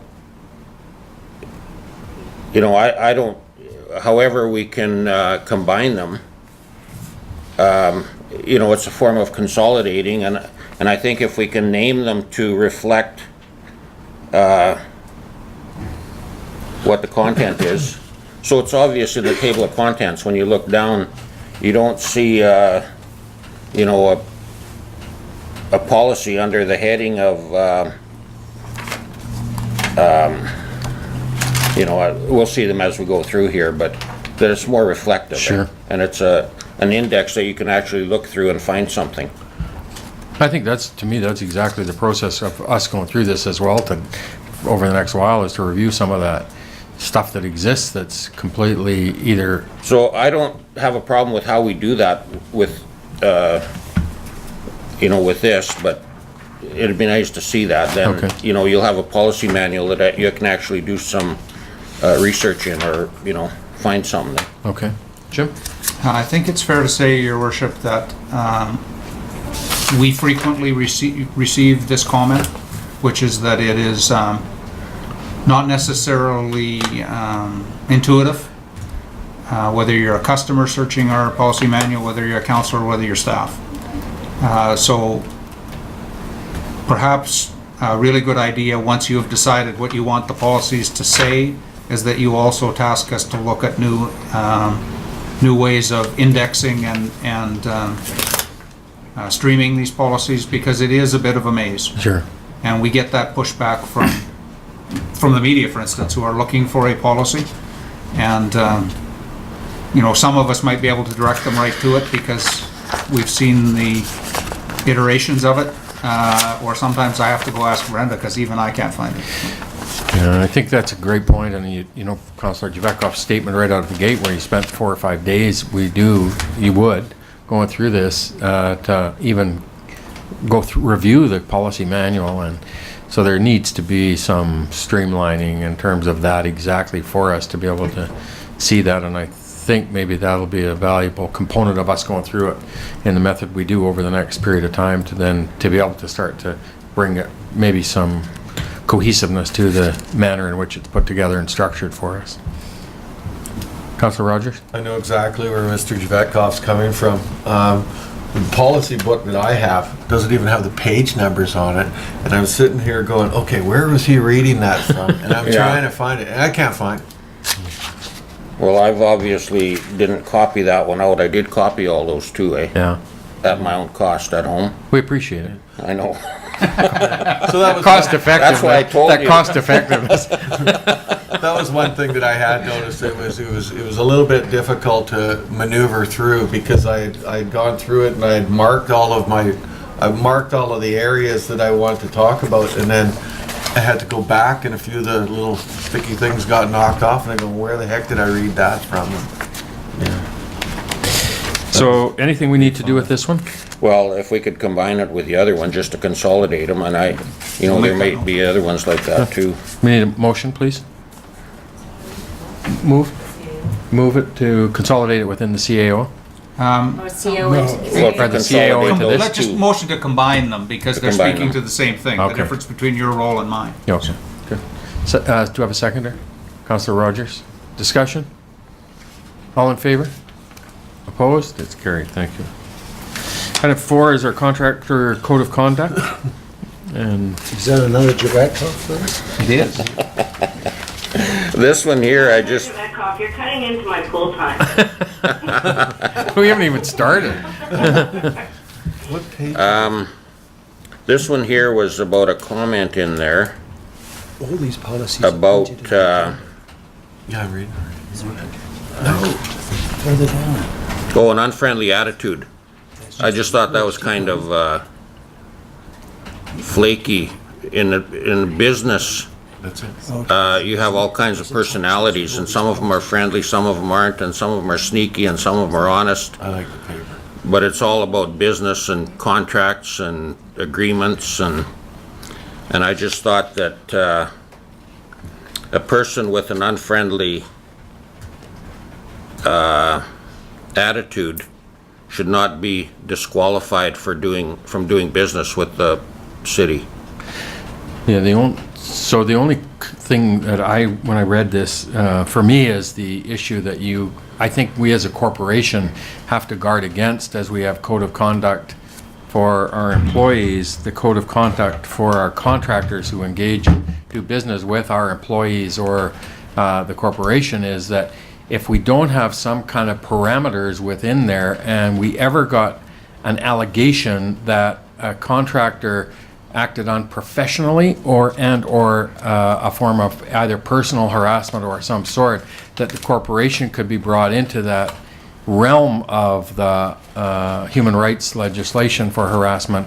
And by not having some parameters defined under our code of conduct, then we could be then exposed to the same litigation potential under the human rights. So that's the only piece to me, is we should really have some parameters around that definition of our code of conduct and the expectations of that conduct with our contractors and the corporation. Well, I have no problem with legalities and stuff of that nature, but that should be defined better than in the policy. Yeah. Or, I mean, refer it to legal standards or something. Yeah. But just the way that it read to me was, I don't like this guy.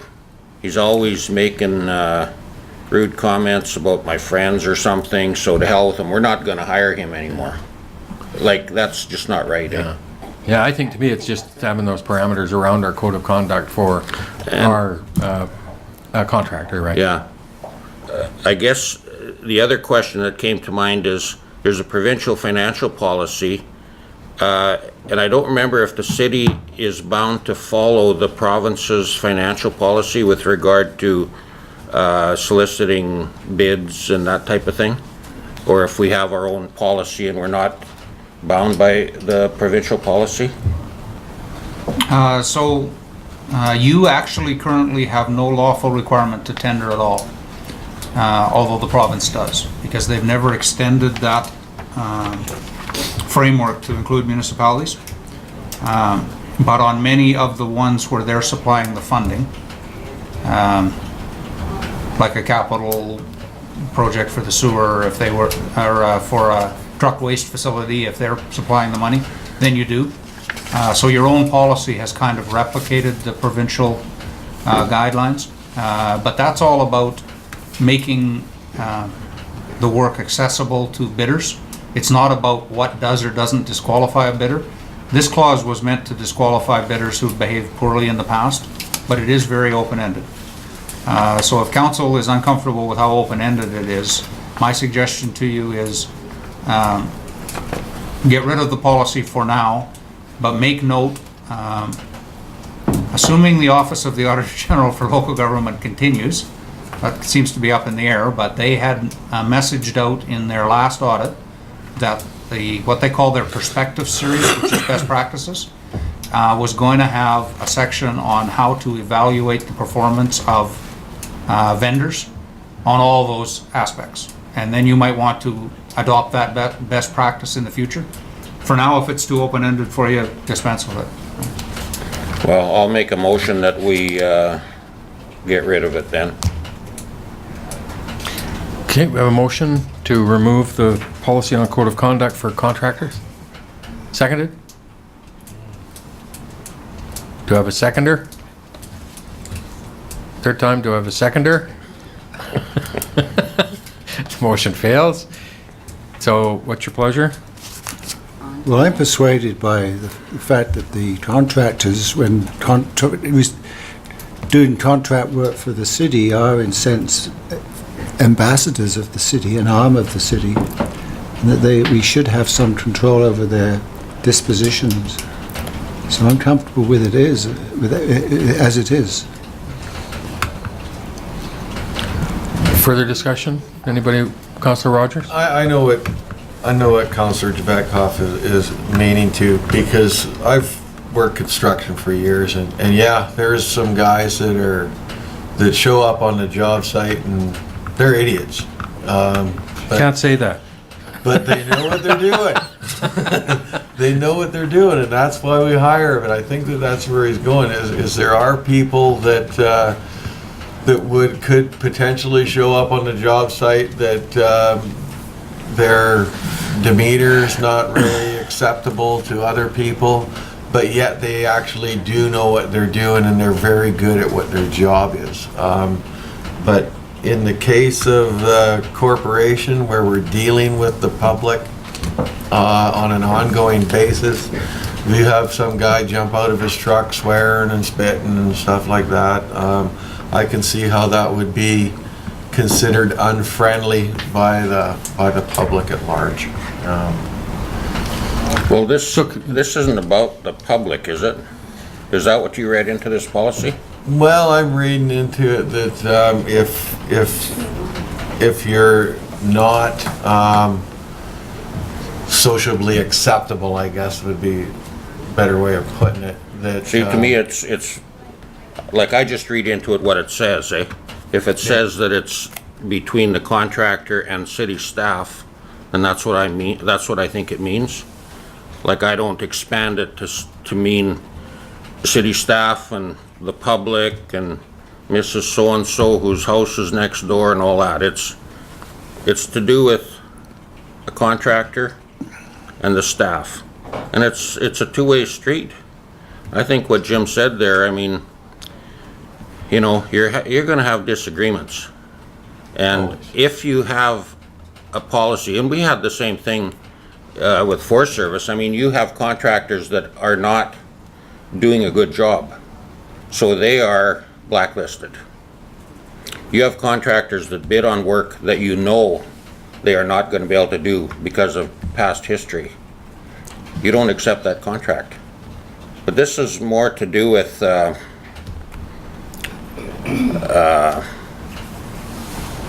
friendliness. I can take you out to any contractor here, good contractors in the city that do work for the city, and they can be miserable, and they can also be great. Yeah. So because somebody says he was miserable, so he's off our list, we're not going to use him anymore, I don't think that's fair. Okay. Councillor Schumann? So the motion was made, nobody seconded the motion. Why aren't we moving on? Well, I'm allowing some discussion around the thought we already thing, had this. and so if there's Councillor, sorry. I just wanted to add something. I always feel bad jumping in, but when I look at this, Paul, something that comes to mind is the city did have an incident with a local person who then became an employee of a contractor, and we were in litigation with that person. And to me, when I read this, this is the only way that the city could make sure that person wasn't doing work for the city. It was a horrible situation for city staff, to the point where RCMP and stuff were involved. So to me, this is a way to protect ourselves, and I agree with Charlie that, you know, these people are the face of the city when they're doing that work, and if they're putting a bad face on work for the city, that falls on all of us, and it falls on the staff that have to deal with those people. So I think it's, unless you have something better to put in place, I think that needs to stay there. Thank you. Councillor Javetkoff? Then I guess would it be appropriate to include in our bid packages the fact that contractors' representatives are expected to convey a friendly, approachable, positive, and helpful attitude to city employees? Could we add that into the bid package so that these contractors are warned that they have to be friendly and nice? And It's already there. because really that's what we're saying. I think it already is. Yeah, it is actually already in every tender package. That wording? Yes. Yeah. The policy itself. Yeah. And Also now, Play nice. another one suggested by the AGLG around identifying any conflicts they might have. The bid package includes this. Thank you. Councillor See, Parslow. Another point I'm having difficulty with on this, on Councillor Javetkov's thrust here, is, often I imagine there's a lot of interaction between contractors and city staff. So we're going to have some city staff, if they adopt the same behaviour of the contractor discipline, but the contractor can get away with it. Surely you're going to have a harmonious way of treating both employees and contractors. You can't have one standard for employees and another standard for people you've hired to do work as a contractor. I would have thought it would be a human resources nightmare. You can't have two standards. Thank you. So do I have Brenda?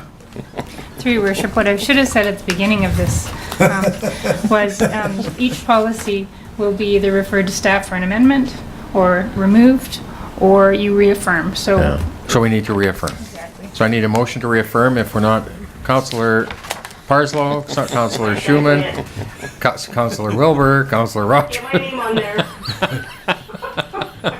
All those in favor? Opposed? Carried. Are we going to reaffirm the ones that we missed? No, because so far what you've done is by resolution adopted a Okay. corporate Vision? vision, and you have by resolution suggested that we look for the combination of. Oh, yeah, okay. And you have actually amended the chief administrative officer's roles and responsibilities. So this was the first one that you hadn't come to a consensus on. Next one, item 5, Councillor Javetkov, do you want to try employee code of conduct? Shaylee, this is your idea on this one, so maybe you could support it. Second this one. I think this one, I just had some questions. And I thought it was worthwhile going through these because I don't know, it's not that I assume that nobody else read these things, because I'm sure that everybody read them in detail. Absolutely. But, it was just in case, eh? So, Just a test. one of the comments here, well, this one I did have employees may, with the consent of the chief administrative officer, teach courses at institutions for a fee during normal working hours, provided that all preconditions established by the chief administrative officer can be met. Now, I don't know what the preconditions are, but basically what that means to me is that you work for the city, but go ahead and teach over at the college and you could double dip. And to me, that's not right. Okay. So yes, that's exactly what it means. The policy originates from the concept that it advances the profile of the city of Dawson Creek if our employees are in those instructor kind of roles. So at the moment, Chief Smith teaches at the Justice Institute. John Kalnischuk teaches courses in water treatment plant operation. Those two are approved at the moment. Sharon Peterson used to teach at Royal Roads University.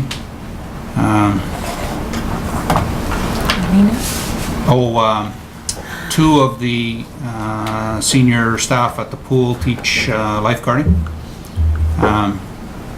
And yeah, we allow them time off with pay to do that. Or I have, under this policy. And if the policy changes, I won't be able to do that anymore. They'll have to take holidays if they wish to do that. Okay. Thank you. Councillor Javetkov? I'll make a motion that we change that. Okay. That you were, So that you only get one wage. I mean, whether the college pays them or the city pays them, I don't care, but, okay. Seconded? Councillor Rogers, discussion? Councillor Parslow first, then Councillor Wilbur? Yeah, there's,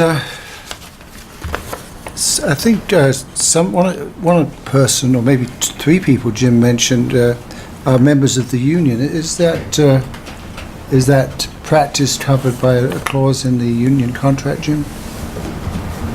That's a very good question.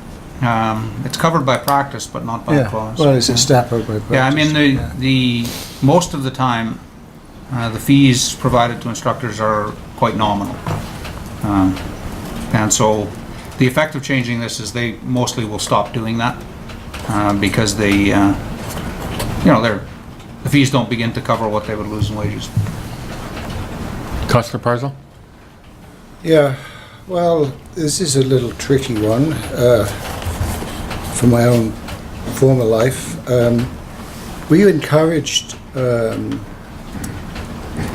staff who were invited to instruct or to do accreditation other places. Because sometimes we needed other people to come to us, so it was a reciprocal thing. And so they got their salary from, let's say, School District 59, when they were helping School District 60 or the Ministry of Education. All the travel and incidental expenses would be paid by the receiving body, and vice versa. We had people coming in from another school district, so on. But sometimes I was often asked to speak at conferences, right? And I would get a fee, but I was being paid by the school district. So the fee I received, I gave to the school district. So I wasn't double dipping, you know what I mean? So I'm wondering, I mean, I would encourage the staff, I think it's good that city staff have that opportunity, and I would be still supportive of them receiving compensation under the judgment of the CAO from the point of view of their frequency of use. But if they get paid, right, extra, then I wonder if we shouldn't have some reimbursement of that. But I think it's good for the city, it's good for the staff. So I'm a bit ambivalent, but I know where he's coming from there. Sure. You can get burnt from that as an organisation. Sure. Councillor Wilbur? Well, yeah, when I looked at this, I'm just wondering if maybe moving forward it should be something along the lines, because of course most of those employees that are doing that is during the hours of operation, right? So it's not I'm thinking probably not an after hours thing, but I'm wondering if maybe we shouldn't move towards that those fees cover any travel or those type of expenses and the wages of that employee during that time. Yep. Just a thought, if we can do that. I don't know if we Thank can. you. So if the issue for me, and I certainly experienced this as Councillor Parslow did when I was working and served on Northern Health Board or different things like that, and clearly you can't expect the employees to take their vacation time to do it in order to earn the same salary that they're going to earn to volunteer their time for the good of community service. And so I kind of get that, because employees are not going to burn up their vacation time in order to take that. But, and certainly if they're teaching and doing courses outside of normal hours, then I have no issue whatsoever with them getting paid to do that. But if they are teaching during normal business hours, then I don't want them taking vacation time. And if they're getting paid for it, then either they get paid and reimburse that somehow, or turn it into a charity or whatever. But to me, we need some parameters around that maybe. Can I make a suggestion that we refer this to staff to propose a policy along the lines you've just Well, we've got a motion on that. Sorry. We. Sorry. Yeah, I'm out of order. Councillor Javecka? It's all in there. It's in the policy. All the provisions to work outside of hours. You didn't read it, did you? I have read it many times. Just what I thought. Just what I thought. Cost effective. Anyways, I have no problem with a staff person. I am the oldest person here, Richard Radcroft, remember? I'm entitled to forget some things.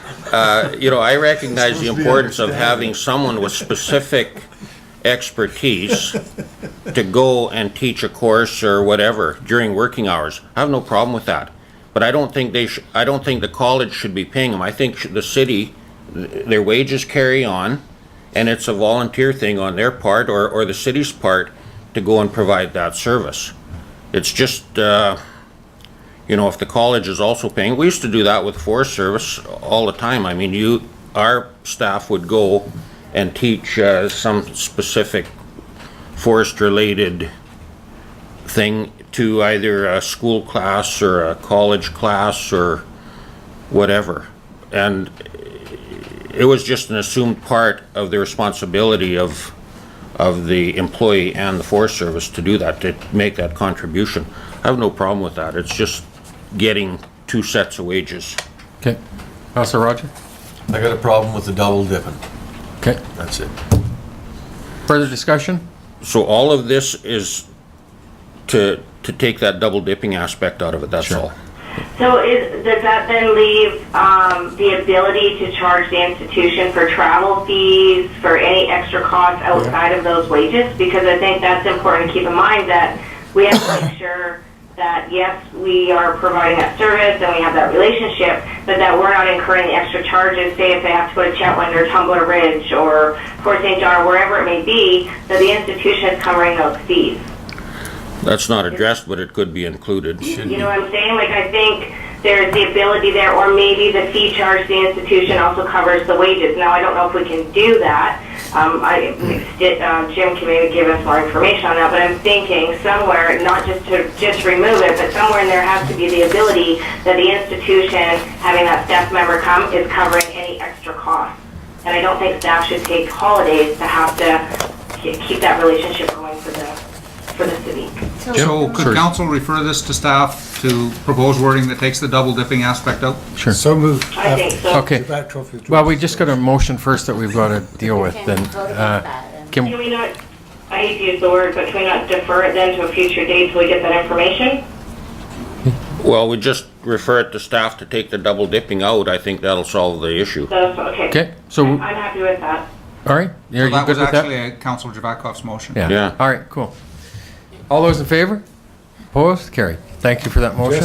I want to know what the motion was. We're going to defer the double dipping component to administration to bring back wording that will So we're identify. referring it Yeah. to staff, we're not. Yeah, because then what you'll establish is a choice. Yeah. If the employee wishes, they can take holidays and receive whatever the instructor fees are. If they wish to be paid, they'll remit the fees to the city or whatever.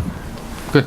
Councillor Parsons? I think to add, just for clarity, I think the notion that the costs of travel and incidentals would be borne by the benefiting organisation. Yeah. Yep, we'll get, Jim can bring that back. Thank you. I'll go on to the Item next 6? point there. It's number 8, section 8. The clause there that I was concerned about, personal use of city property is permissible only if authorized in writing by the appropriate management personnel. And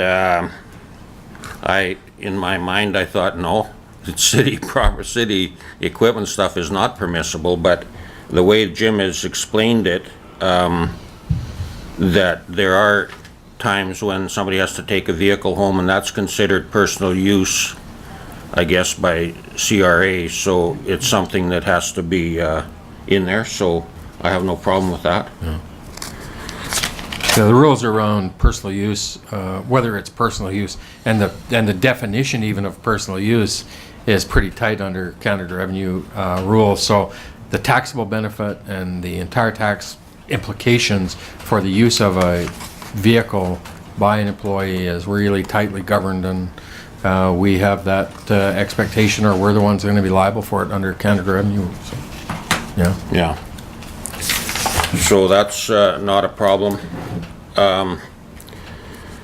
Section 13, the use of email and internet, and my question was, does it apply to cell phones as well? And I think Jim's answer is fairly complete there. I guess my concern, and we're not dealing with little kids, we're dealing with adults, but my experience with employees using cell phones and texting, and it really detracts from the work. And I guess I brought it up, the question more to raise the awareness or just have a discussion on it. I know in some workplaces, they just don't allow the cell phones there. They don't allow texting. So and my cell phone now, we get emails, we get, everything comes through on the cell phone. So you're doing personal business and business and everything anywhere you are. So, and it's not something that's easy to regulate. But it is annoying. Back in the good old days, we had a payphone at the Public Works yard. Because there weren't any cell phones. And we had a number of outstanding grievances because we had a particular supervisor that prohibited the stores from giving out quarters for the payphone. But it's a different world now. It's if I've got an employee under 30 years old, they're glued to their phone. Whether I supplied the phone or it's their personal phone. The other benefit, I shouldn't even use that term, but the other issue that's attached to all of us packing phones and people that are working, they're not working from 8:30 to 4:30 anymore. No. The phones are going steady. They're on. It's a huge issue to me in terms of how accessible our employees are to us today through whatever means it is, and that phone is one of them. And I almost think that at some point somebody's going to take it on and say, wait a minute, what you're being paid for today and what you're getting from your employees in terms of is totally different. And somebody's going to get exposed to a big issue through the Labor Relations Board. Well, that's one aspect of it, but you also have the guy that's driving a lawnmower that doesn't work after hours. And, is he stopped looking at his texts and even the safety issue? I mean, if he's driving a pickup over there pulling a lawnmower, is he using his texting on the way? And, we've all seen the ads on the TV about the consequences of that. So to me, it's a big issue, and, we're not going to solve it by a policy thing. I think it's something that, unless we just ban all of them, which isn't going to work. Good luck with that. It's just, so, yes, if you're on your cell phone when you're driving a city vehicle, you're in for a world of hurt, and several of our employees have gone to that world of hurt, sometimes because we discovered them and sometimes because the RCMP discovered them. If you are 25-year-old summer student on the weed eater and you stop and use your cell phone, we'll probably not observe it, and even if we did, we would probably do nothing about it, because the truth is, to that 25-year-old, that's as natural as breathing. And trying to stop them just loses you your 25-year-olds, and it's hard to find 50-year-olds that want to weed eat. Yeah. So Councillor Schumann? Yeah, so to me, this is something that obviously our managers can deal with. I think that if it's a big enough issue that it's really cutting into their productivity, that would be dealt with. I don't know that we have to deal with this. I don't know how we will. Councillor Parslow? I was just same sort of sentiment as Councillor Schumann. To Paul, I would say if it isn't broke, let's not try and fix it. It'll be the saying of this policy review, I'm sure, for the next little while. Item 6, we have. Well, I actually read it, and it concerns me because we've gone through on other areas. Like, it is not a joke. The time consumed with texting and with just being distracted from actual work is huge. It's not something that I personally take lightly. It's not easily dealt with today in today's world now with these Well, it depends on the situation. At the ski hill, we dealt with it quite easily. Well, no, it's certainly driving and things like that, operating equipment and stuff, yeah.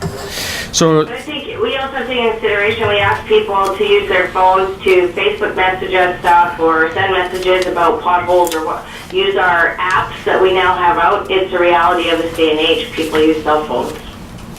Do they? They do. Oh, it's all that high-tech stuff. You have to kind of clue me in about that. The last one we have, item 6, we have a proposal for a policy for a code of conduct for council. That was me.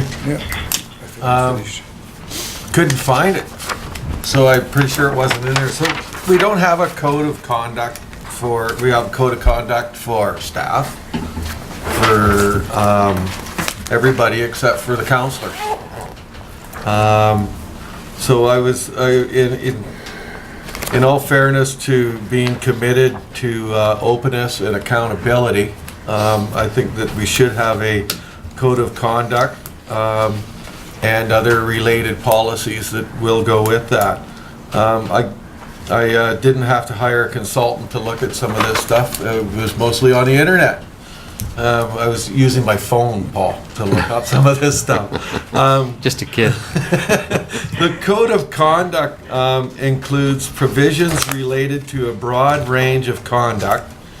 In addition to the code of conduct, a couple of related policies are included, and that would be council expense policy and the community fundraising and special events policies, and that sets out additional guidelines for members of the council.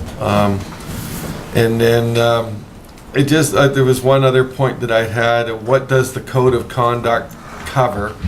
The code of conduct for members of council include provisions relating to issues of general integrity, misuse or improper release of confidential information, inappropriate conduct at council and committee meetings, matters related to discrimination or harassment, improper use of influence, inappropriate use of municipal property or resources, including that for campaign purposes, inappropriate treatment of city staff, and interpretation of council expense policy again, and inappropriate conduct respecting lobbying or lobbyists, and improper receipt of gifts, benefits, or hospitality. Is that covered? That's somewhere else in the policy that So I there's there's some components of that would be covered under different policies. Your expense policy, your financial disclosure, and all of that stuff is covered under different policies. But there are other components of that are more specifically defined in your code of conduct when your interactions with the public and communication and with each other. So I'll throw it to Brenda and or Jim for in terms of, is there other components within there that are addressed under different policies currently? Certainly some of the things Councillor Rogers references are. About a third of the municipalities in the province have council codes of conduct that consolidate everything in one place, and often